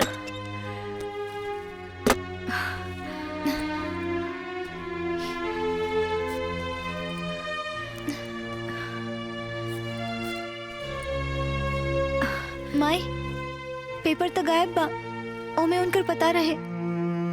हे भगवान, अब का हुई? अब तो जौन छठी मैया चाहिए वह होई। बेटा तू एक काम करा, तू यहाँ से चल जा, हम तेरे पप्पा जी के फोन लगावत हैं। ई का कहा दारू माई? कुआ से निकल के तू हमके खाई में कूद के कहा तारू। हम कहीं भी जाए पेट तो दिखबे करी ना, और सवाल तो उठबे ही करी। अब जौन होई माई सब देखल जाए। छठी मैया बेड़ा पार लगई है। दीदी का?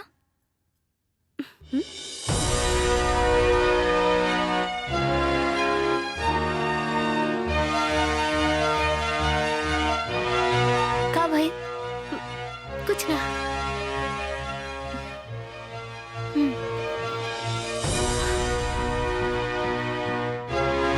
अरे बाप रे, इनके तो चोर के दाढ़ी में तिनका वाला हाल बा। जरूर कुछ गड़बड़ बा, दाल में काला साफ साफ दिखाई देता।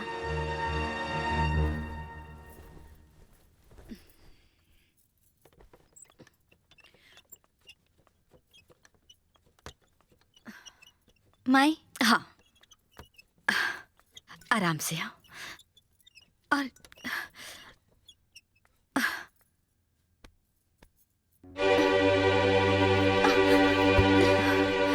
लक्ष्मी का बिल बेटा? कुछ ना माँ, थोड़ा सा चक्कर आ गए।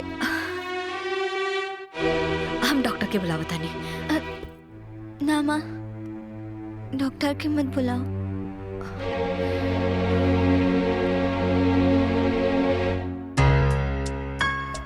हमके तो इनकर चाल चलन पे बहुत पहले से ही शक रहल। आज सबूत के साथे सबके सामने लावे के पड़ी।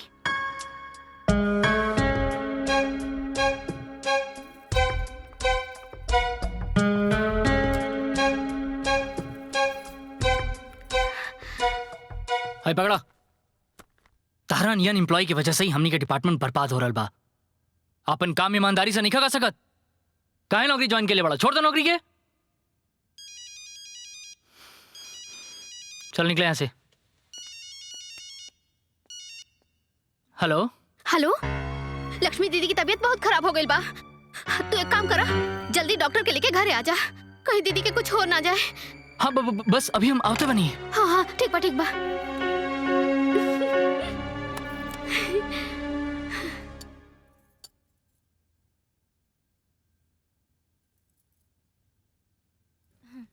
कहाँ हो गई दीदी? डॉक्टर साहब देखिए अनका की कहाँ हो गई बा। मुकेश हम ठीक बानी, बस मामूली सा चक्कर रहे। डॉक्टर साहब की कोनो जरूरत नहीं है। हाँ, डॉक्टर की कोनो जरूरत नहीं है। बाकी तोहरा के कहला से डॉक्टर के बुलावे के? हम बोलौनी माई। अब दीदी के तकलीफ हमरा से तनिको ना देखल गई। मुकेश, डॉक्टर की जरूरत नहीं है, डॉक्टर आप जाइए। अरे नाना दीदी, बीमारी के कबो छोट ना समझल जाला, कबो कबो छोट बीमारी बड़ हो जाला। हम कहनी ना हम ठीक बानी। देखा दीदी, ऐसा मत कहा, मोना ठीक कहा तारी। हाँ। छोट मोट लापरवाही से भी ज्यादा नुकसान हो सकता। डॉक्टर साहब वो देखी ना दीदी के। पर मुकेश हम ठीक बानी। देखी ना। मुकेश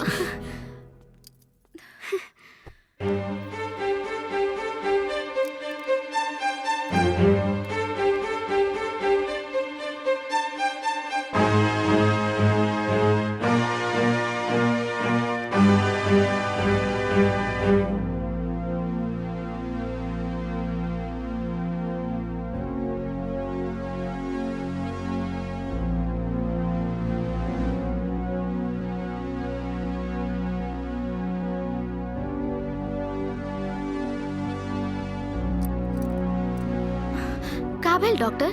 लक्ष्मी पेट से है।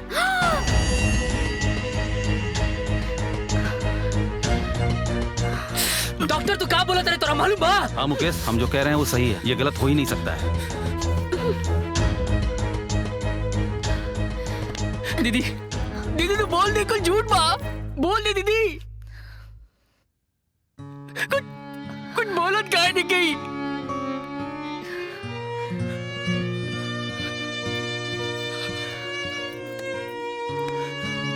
देख देख, तू हमरा के बताओ,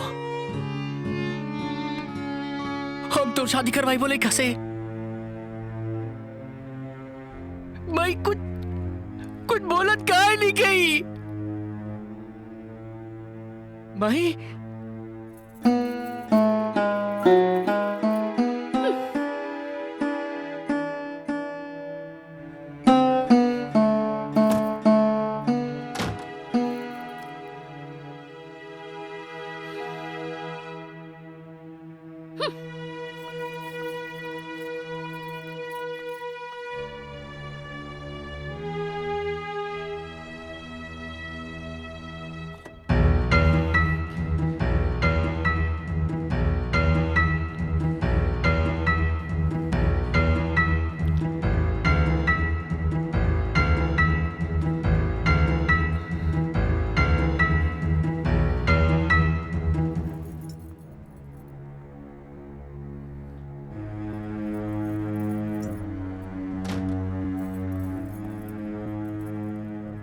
छी छी, तू ऐसन गंदा लड़की के देवी बतावत रहला। पता ना हमार माई बाबूजी कैसन नीच खानदान में हमार शादी करा देलन, हमार तो जिंदगी बर्बाद हो गई। और तू ऐसन नीच लड़की खातिर हमरा पे हाथ उठावे जात रहला। पता ना कहां से मुंह काला करवा के आइल होई। अरे चुप हो जा मना, हमार दिमाग ऐसे ही पगलाई बा। लगता कि कोनो पूरा सपना देख रहल बानी। सपना ना, हकीकत बा हकीकत। आज तो ये बात घर में बा, कल पूरा गांव जवार के पता चली, तब का होई? सुना,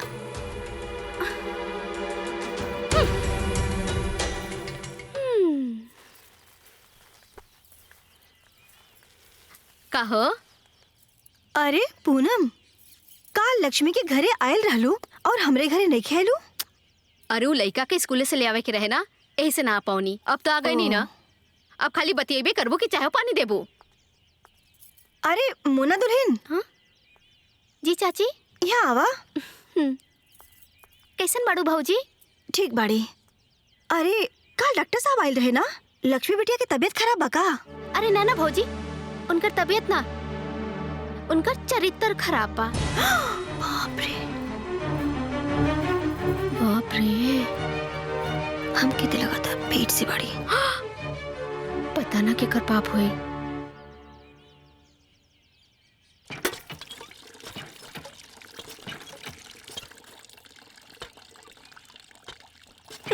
आजकल लोगन के पहचानल मुश्किल बा छपरा वाली भौजी। अच्छाई के मुखौटा के पीछे न जाने कितना कुकर्म छिपल बा। अरे घोर कलयुग आ गइल बा बनास वाली दुल्हन। अरे पाप तो मुड़ी पे चढ़ के नाचता। अयासी के चक्कर में ये लोग कुछ भी कर सकेले। छोड़ा। तहार संस्कारी लक्ष्मी महाकुक संस्कारी निकलल। क्या बात करता रहा? सही कहा तानी, पेट से बिया, पेट से। का? पेट से बिया? हाँ, जब हम गांव में घूमत रहनी तब हमरा के पता चलल कि ओकरे पेट में बच्चा बा। पूरा गांव वाला ताना मार रहल बाड़े और तू कहत रहला कि संस्कारी बाई ना नाची ना नाची। हैं? यह संस्कारी लड़की रहे? बात करता नहीं।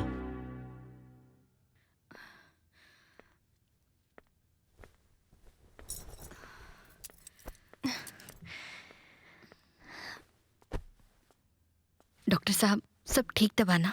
जी बिल्कुल, बच्चा सही है और उसका ग्रोथ भी अच्छा है। थोड़ा सा विशेष ध्यान देना पड़ेगा, खान पान का, रहन सहन का, मॉर्निंग वॉक, एक्सरसाइज, ये सब पर विशेष ध्यान देना पड़ेगा। और मैं इसके लिए थोड़ी सी कुछ दवाइयाँ, विटामिन लिख देता हूँ, उसको सही समय पर खिलाते रहिए।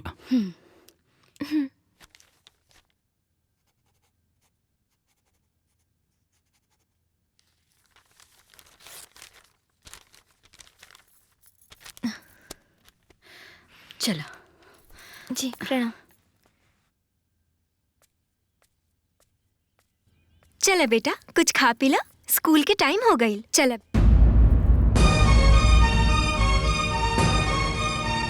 छी छी छी छी छी, ई सवेरे सवेरे कौन कुलच्छनी के मुंह दिखा देले भगवान। पता ना आज हमार पूरा दिन कैसे कटे। बरनी मारो कहाँ से आ जाले। ए बनी, चल यहाँ से पापी लोगन के सामने ना रहे के। चल भीतरी चल, न जाने कहाँ से आ जाले। हट, चल रे।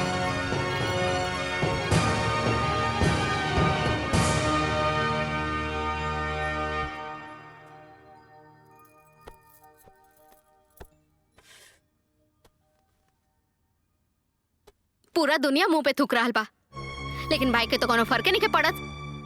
भाई बहन के ऐसा प्यार के मिसाल तो पूरा दुनिया में ना मिली। उ नीच पेट में पाप लेके ऐसा घूम रहल बाड़ी कि जैसे कोनो मेडल मिलल बा। ओकरा जगह पे केहू दोसर रहित तो अब तक ले जहर खा के मर गई रहित, लेकिन वो बेशरम कहीं के। छी छी छी छी। का भेल बेटा? होई का, एगो नाचे गाए वाली अपन मुंह काला करवावे और नाक कटे पूरा खानदान के। ई नीच के वजह से ई घर के सुख चैन सब खत्म हो गइल बा।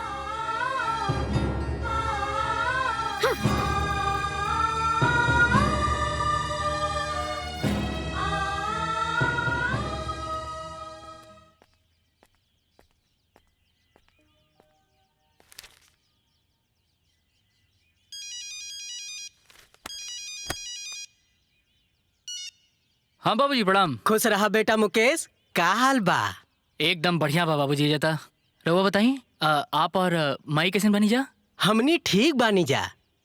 बेटा मुकेश, कुछ कहल चाहत बानी, ध्यान से सुनी। हाँ बोली ना। बेटा, इज्जत बनावे में जिंदगी गुजर जाला और बिगाड़े में 2 मिनट भी ना लगेला। हमार बात पे गौर कर, अपन घर पर ध्यान दो। प्रणाम बाबूजी। खुश रहा बेटा।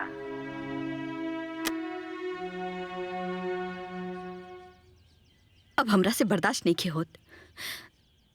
तू अपना आपके काहे सजा दे रहल बाड़ू? हम तो कबो सपना में भी ना सोचले रहनी कि तोहरा त्याग के ई सिला मिली तोहरा के। हम चाहता नहीं सबके सब कुछ बतावे। माई, हम अपना आपके सजा नहीं खे देते। हम बस उषा दीदी के दिहल वचन निभावता नहीं और हमरा कोख में उनकर बच्चा पल रहल बा। ये बात केहू के पता ना चले के चाहे। अरे जब वचन लेवे वाला गायब बा तो केकरा खातिर वचन निभा रहल बाड़ू? आज गायब बा ना माई, लेकिन काले आ जाई तो का जवाब दे कि गायब रहला ए वजह से हम वचन भंग कर देनी। और ये मत भूलो माई कि आज मुकेश जिंदा बाड़ा तो बस वो लोग की वजह से।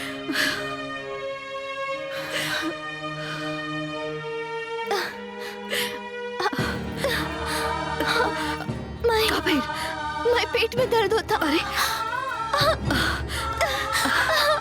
माई लागत लेका होके के समय आ गई। तू धीरज रखा, हम मुकेश के बुला के लेके आवत आनी। माई तू धीरज रखा।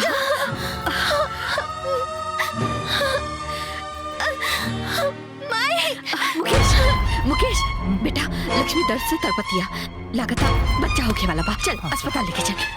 रुका, हम भी पेट से बानी। अगर तू नीच के शक्ल देखबा तो हमार और हमार बच्चा के कबो शक्ल ना देख सकबा। ए दुल्हन, ऐसा जुल्म मत करा बेटा। हमार बिटिया मर जाए बेटा, चाहे दा।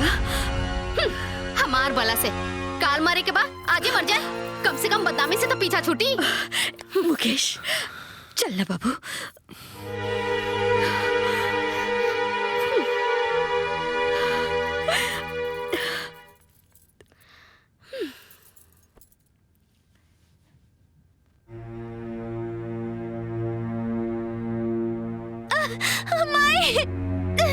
माई जल्दी आओ।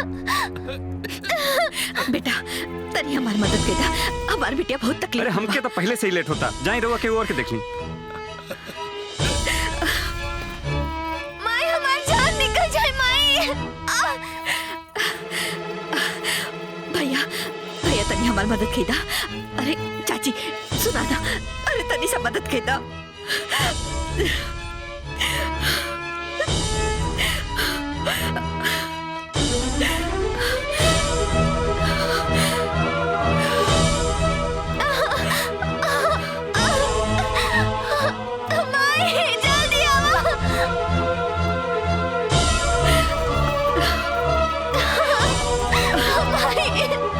कुछ ना हुई लक्ष्मी, कुछ ना हुई।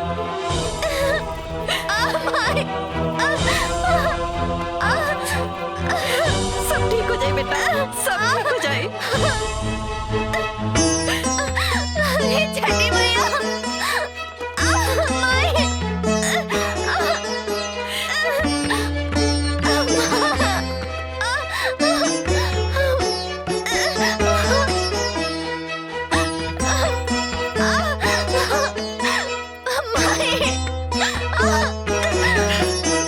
छठी मैया, इधर कैसे न्याय बा? हमरे बिटिया के साथ इतना अन्याय हो रहा बा और तू चुपचाप देख रहल बाड़ू। हमरे बिटिया के मदद करा, हमरे बिटिया के मदद करा।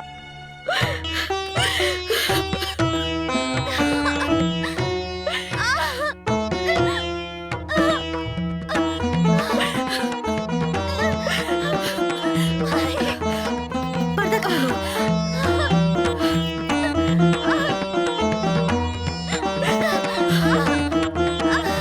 बेटा बेटा धीरज रखा, सब ठीक हो जाए। हाँ लक्ष्मी, सब ठीक हो जाए। धीरज रखा। सब ठीक हो जाए बेटा, धीरज से काम ला।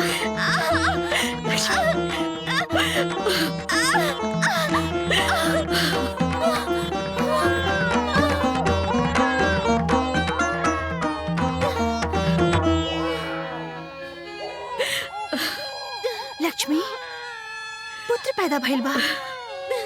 लक्ष्मी बेटा भइल बा।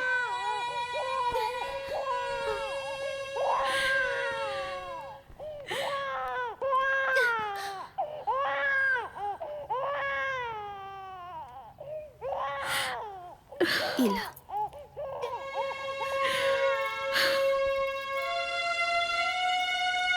लक्ष्मी हैला कान में बांध ला, काहे कि ए समय कान में हवा ना लगे के चाहिए।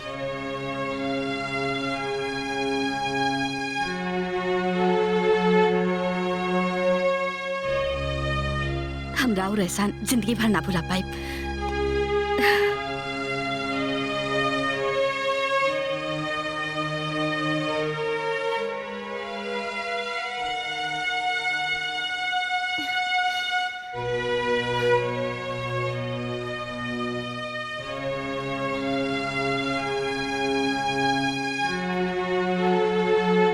आराम से। हाँ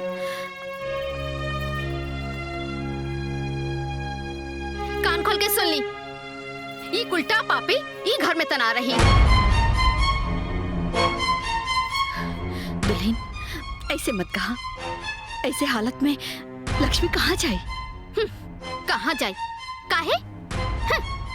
ओकरे लगे जाई जेकर पाप तू लोग ढो रहल बाड़ा। मोना ठीक कहा तारी। इस शरीफ लोगन के गांव घर बा, ऐसा लोगन से पता ना का असर पड़ी। ए चुप करी रहुआ। जानकी बहन छोड़ द बिटिया के मुंह, नहीं तो छटा जेबू समाज से।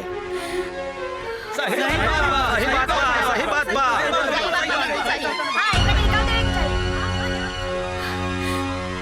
मुकेश,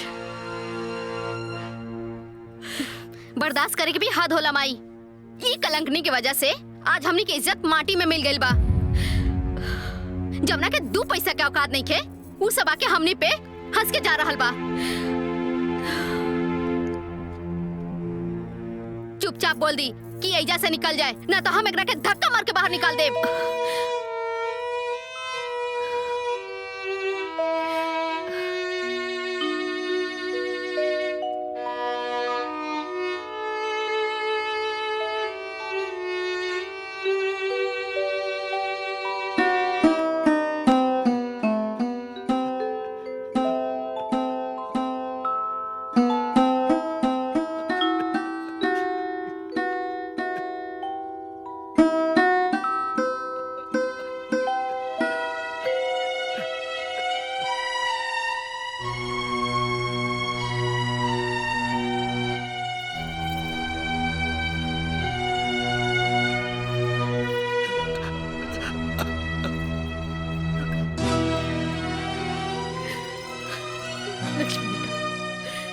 अकेले ना छिपो, हम तुम्हारे साथ चलब।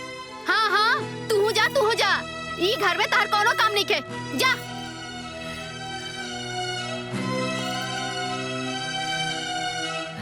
अरे रुका, इनकरा के भी ले जा। दिन रात गोड़ छोइया और खूब आशीर्वाद लिया। ये पहेज के सेवा हमरा से ना होई, लेके जा।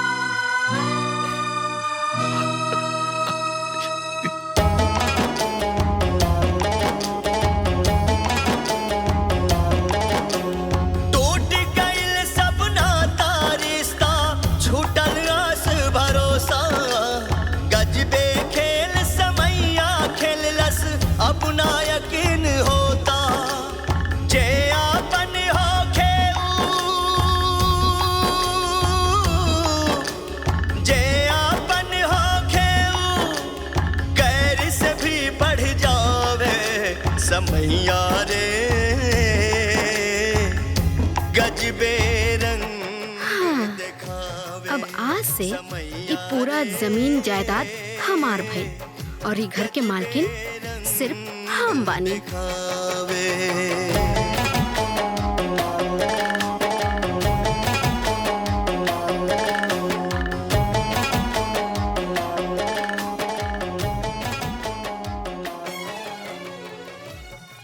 रुक जा। देखा आ गई कुलछनी।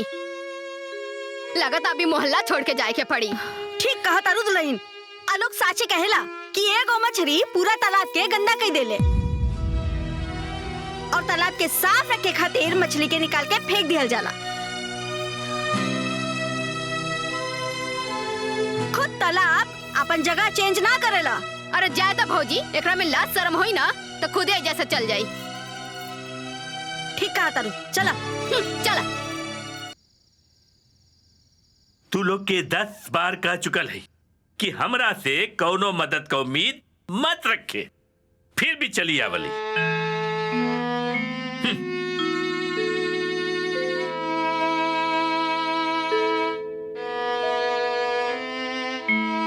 हे छठी मैया, तोरा रहते हमरा खातिर सब दरवाजा कैसे बंद हो सकेला?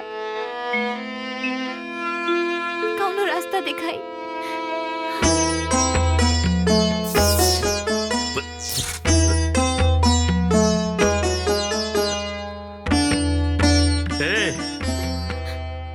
एक मिनट रुक जा।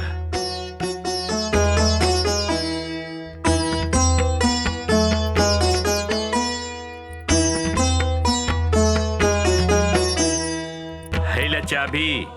गांव के बहरे ना हमारे एगो घर खाली पड़ल है, वह जाकर रहा लोग।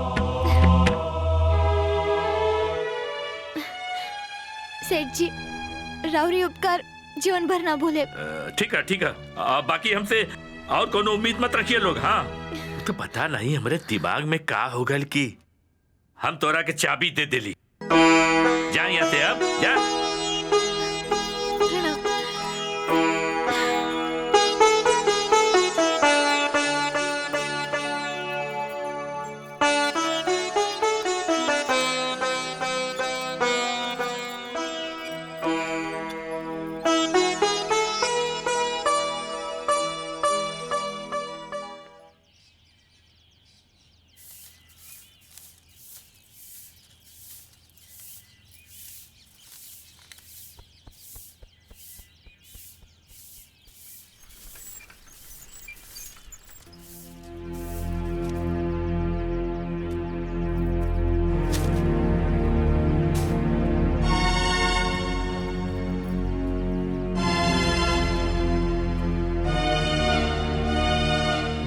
ये तुहार बहू भेजली है। अब कहले बाड़ी कि लक्ष्मी के हमारे घर में कोनो सामान ना होके के चाहिए। दिवाकर, तू कौने जन्म के बदला लेला हमरे बिटिया से? हमरे बिटिया की जिंदगी बर्बाद कर देला। भगवान करे कि तू बर्बाद हो जा। देवाकर जी के काहे दोष देता रो माई, जब अपन ही नसीब खराब बा। चिंता मत करो, छठी मैया सब ठीक कर दी है। हमके पूरा भरोसा बा। मैं हम कोनो छोट मोट नौकरी ढूंढ ले ताकि बाबूजी की दवाई के खर्चा और घर की खर्चा हम निकाल सके।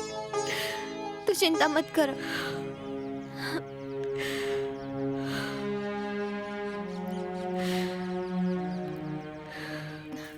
साहेब, हमके नौकरी चाहिए।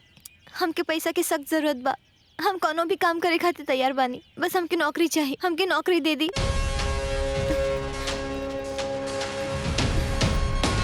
ई का करत तानी साहेब? फिलहाल तो हमरा लगे ये वो काम बा। हमके खुश कदा रकम जन तू कहा।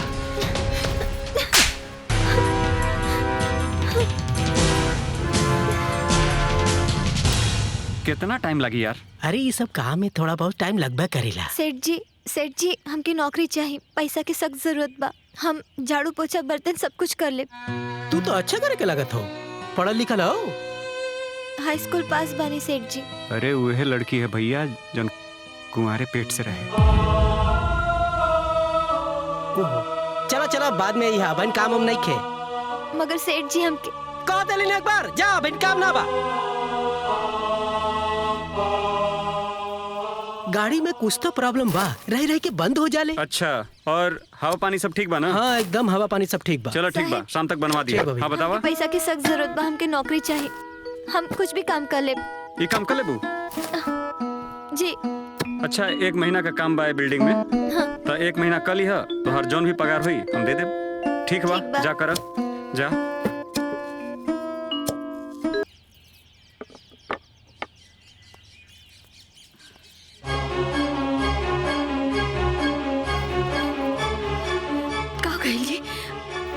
चिंता मत करी, सब ठीक हो जाए। लक्ष्मी कहीं भी है ना, ओकरा के कोनो काम मिल जाए और राउत दवाई ले आई हूँ।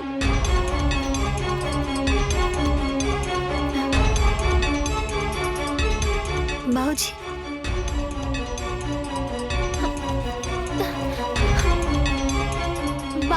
बाबूजी की दवाई के इंतजाम हो गई। माई एगो बढ़िया नौकरी लाग गई बा।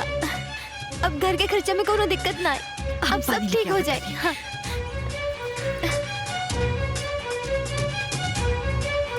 माई जल्दी। हाँ बाबूजी।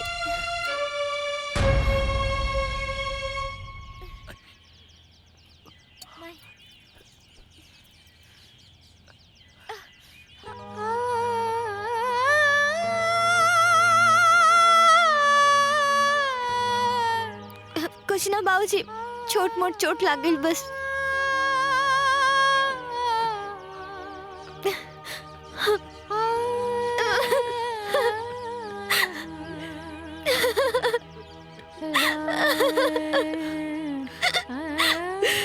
का छठी मैया तोरे भक्ति के इहे सिला हो जोन हाथ मेहंदी से लाल होके के सपना देख ली हो उहे हाथ ईट पाथर के चोट से लाल बा का इहे दिन देखे खातिर तो हर जिंदगी भर भक्ति कैलस। हे छठी मैया तो सच में बाड़ू की ना कि खाली ईट पाथर की मूर्ति बाड़ू जो दुनिया तोहरा के देवी की दर्जा दे रहल बा। चुप रह माई, ये का बोल रहल बाड़ू? छठी मैया के शक्ति पे शंका मत करो। तो बस हमने की परीक्षा लेता रही, ये दिन जल्दी बीत जाए। हे छठी मैया हमरा के माफ कर दा, हमर बिटिया के दुख हमरा से देखल नहीं गई।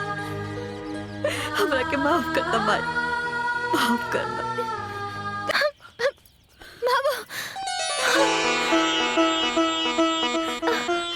बाबूजी, माई, बाबूजी ठीक हो गई नहीं?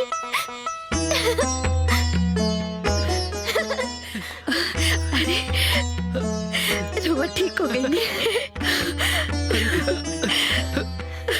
हम ठीक हो गए बनी, हम ठीक हो गई नहीं, हम ठीक हो गई नहीं। ये छठी मैया, छठी मैया की जय, छठी मैया की जय हो। छठी मैया। रक्षाबंधन पर बाजारों में खासी रौनक देखने को मिल रही है। राखी और उपहारों की लगातार खरीद हो रही है। 2 से लेकर 2,500 रुपए तक। हाँ, साल में आवे कबार लेके भाई बहन के प्यार, अमर प्रेम के अमर दिन हाँ जाने सब संसार। जहाँ रहे वो आ जाई हाँ हो भैया, राखी के दिन ना भूलई हाँ हो भैया, राखी के दिन ना भूलई हाँ। इस दिन का बेसब्री से इंतजार रहता है भाई और बहन को। बाबू हम अभी आवतनी।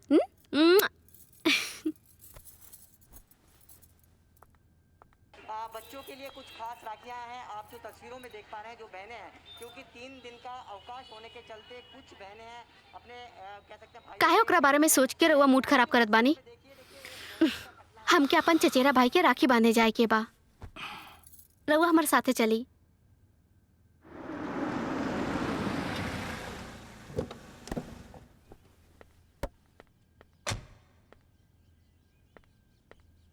लक्ष्मी, लक्ष्मी, जानकी जी कहाँ बनी? अरे अरे ऐसे कैसे मुंह उठा के घर में घुस रहल बाड़ा? कोनो तमीज बाकी ना? के बाड़ा तू? जी माफ करब, हमारा नाम दिवाकर है और हम लक्ष्मी जी जानकी जी के परिचित हैं। परिचित? लक्ष्मी कहाँ बड़ी? ऊ कलंकनी से हमनी के कोनो रिश्ता नहीं खे। हाँ, जाके देखा के हुआ और के साथे मुंह काला करवावत होई। अरे हम लक्ष्मी जी की बात कर रहल बानी, और वही लक्ष्मी जी जौन भक्ति गीत गावेली। ये नया वाला घर उनकरे है ना जी? उनकरे घर बार वो सही घर में आइल बनी। दुर्भाग्य से उल्टा हमरे बहिना, लेकिन ओकरा के हमनी के घर से बाहर ही निकाल देले बनी जा। ये का कह रहल बनी रुआ? तू अपन देवी जैसन बहन के घर से निकाल देला? देवी? अरे कोनो देवी में भी ना है जे बिन बिहाई माई बन सकेले, ओकरा के देवी ना उल्टा कहल जाला, उल्टा। पता न कौन के पाप अपन कोख से जन्म देले बाड़ी। अरे वो हमार बच्चा है, हमार लक्ष्मी जोन बच्चा के अपना कोख से जन्म देले बाड़ी ना, वो हमार खून है, हमार पत्नी के। अरे तू लोग का कैला लोग? एक निर्दोष पर इतना बड़ा लांछन! हे भगवान! एक मिनट, मतलब तू का कहल चाहता रहा?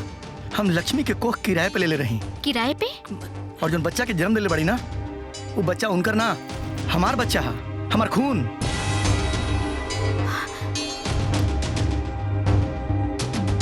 तू अब कहीं सरोगेसी की बात तो नहीं करत? हाँ, तू सही समझ रहल बड़ा। सरोगेसी, हम वही सरोगेसी की बात कर रहल बानी। लक्ष्मी, हमार बच्चा के सरोगेट माई बाड़ी। ये तो का बात करता रहा? दीदी सरोगेट माई काहे बनले लेकिन?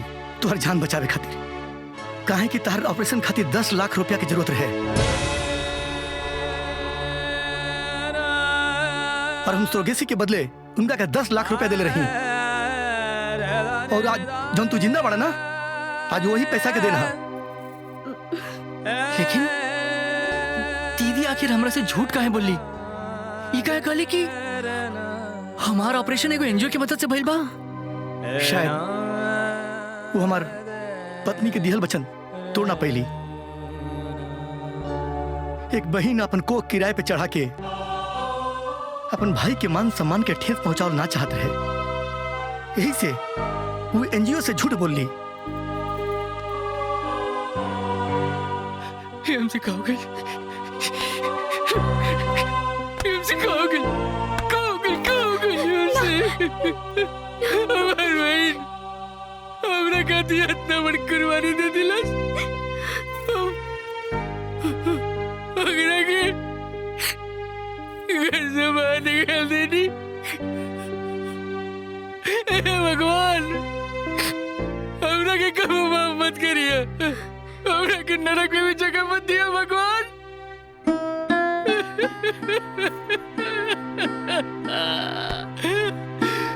नरक में भी जगह मत दिया भगवान। आसमान में गलती हो गई माँ।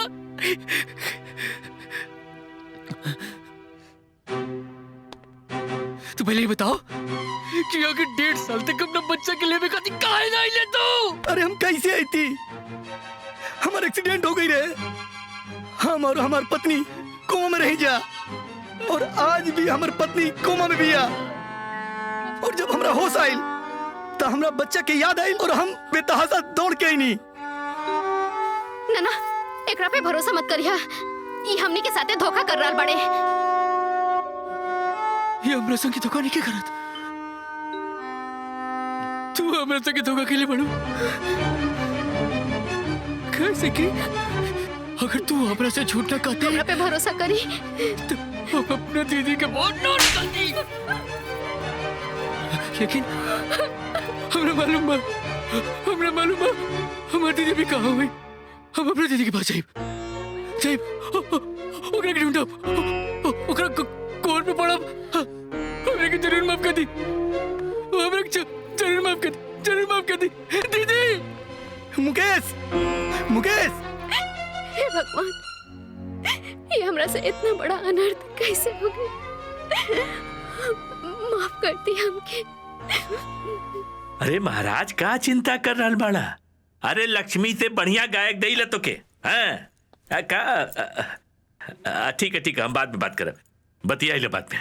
अरे बेटा तू लक्ष्मी के बारे में का सुना तनी बाबूजी? एकदम सही सुन ले बाड़ा। लक्ष्मी ना गलत रास्ता चुन ले बिया। लक्ष्मी और कोनो गलत रास्ता ना बाबूजी, ये बात हम कोनो कीमत पे ना मान सकेनी। ना मान सकेला तो जाके अपनी आँखी से देख ला ना। हमनी के जोन पुरनका घर हो वही में अपने दुधुआ बच्चा और अपने माँ बाप के साथ रह दिया। जाके कुछ देख ला। ए सुना रवा, हमरा के एक बात बतावा, तू लक्ष्मी में काहे इतना इंटरेस्ट लेत बाड़ा? यही बते शहर से आयल बाड़ा का?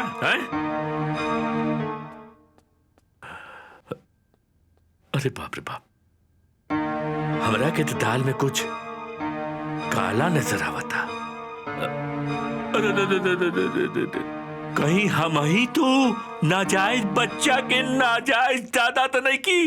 अरे बाप रे बाप गई। अरे बाप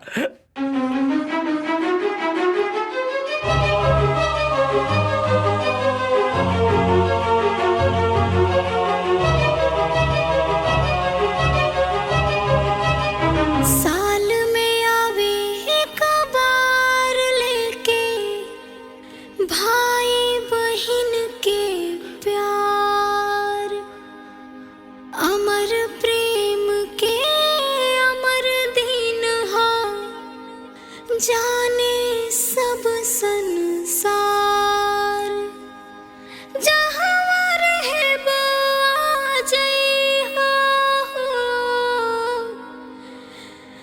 राखी के दिन ना भूलैहा हो ये भैया, राखी के दिन ना भूलैहा हो।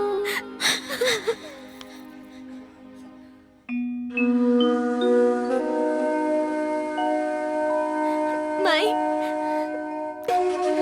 ये राखी के हकदार कलाई तो हमसे बहुत दूर चल गए।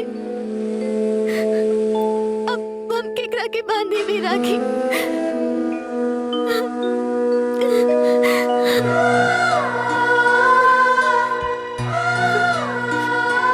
हाय के कलाई तो राखी भी ना सुना बदी थी। बहुत दे राखी।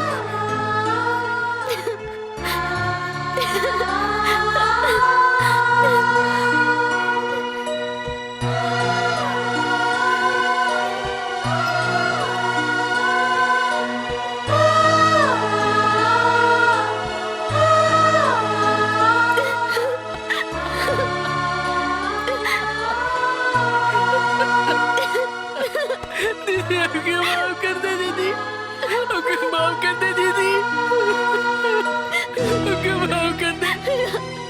हमसे माफ हो गई तू हमारी जान बचावे खातिर हमारी जिंदगी दांव पे लगा देली।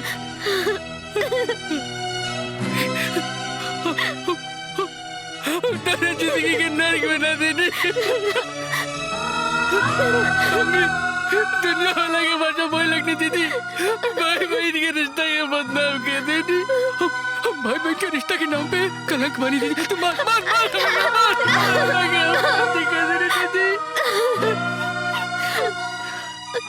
हम भाई बहन के रिश्ता करती कलंक मारी। अल्लाह से बहुत बड़ी गलती हो गई। मत बोलो। हमरा नींद भाई ना क्यों दुश्मन के भी न दे। ऐसे मत बोलो।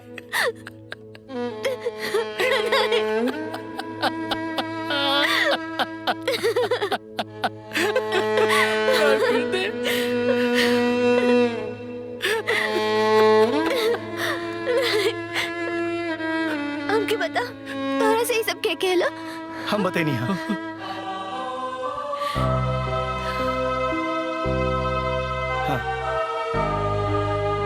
दिवाकर जी आप? हाँ लक्ष्मी, ये बहुत लंबी कहानी बा।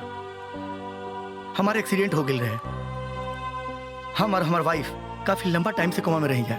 जब हमरा होश आइल तो फिर हम अपन बच्चा लेवे खातिर तार नया वाला मकान पर गए रहे। फिर मुकेश से सारी बात हमरा मालूम चलल और इनका साथ हम इजा चले नहीं।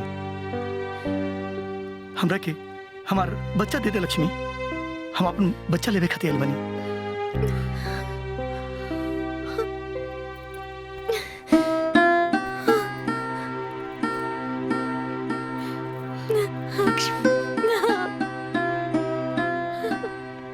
लक्ष्मी बेटा केहू और के अमानत से मोह कैसन दे दो,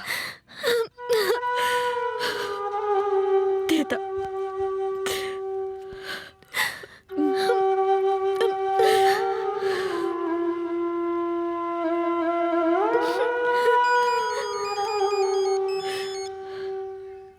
हेलो, हाँ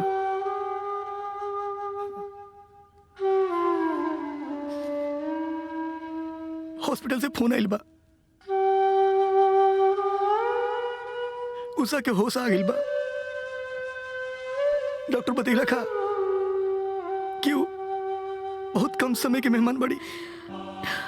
वो अपन बच्चा के एक बार अपन सीने से लगाओ चाहता रही। बच्चा दे दा लक्ष्मी।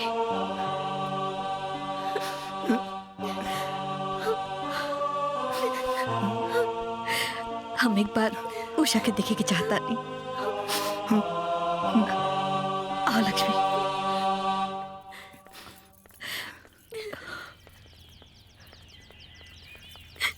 दीदी हमरा के माफ कर दी। हमरा से बहुत बड़ा गलती हो गई। जोना दीदी के हमके रात दिन आरती उतारी के चाहिए, हम ओकरा साथे इतना बड़ा पाप कर देले। हमर सुहाग बचावे खातिर रउआ इतना बड़ा त्याग कईनी और हम हाथ हाथ जोड़ा तनी दीदी, माफ कर दी, माफ कर दी, माफ कर दी। माई माई हमरा के माफ कर दी माई, हमसे बहुत बड़ा गलती हो गई माई, माफ कर दी, हमके माफ कर दी।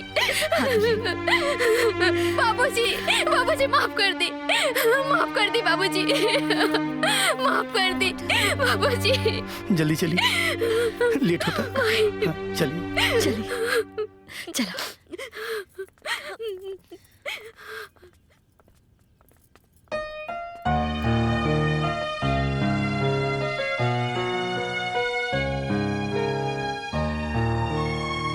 उषा, अपन मुन्ना उषा, अपन मुन्ना आइल बा उषा।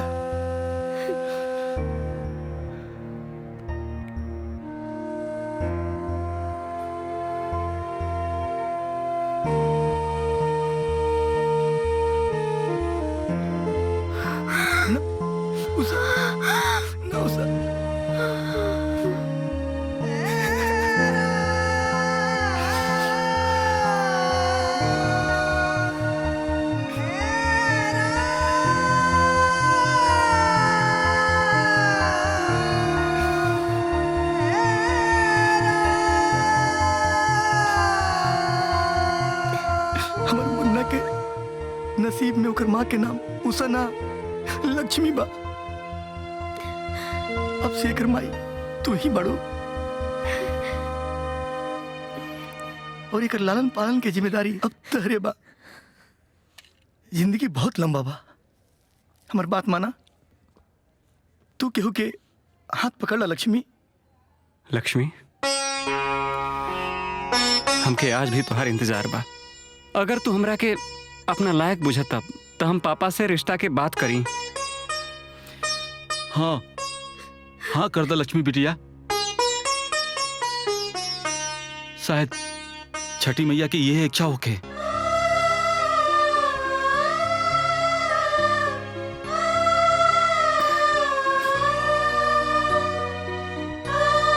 हाँ, हम अपने पापा के फोन करता नहीं। हे बेटा, फोन लगाए का कोनो जरूरत नहीं के।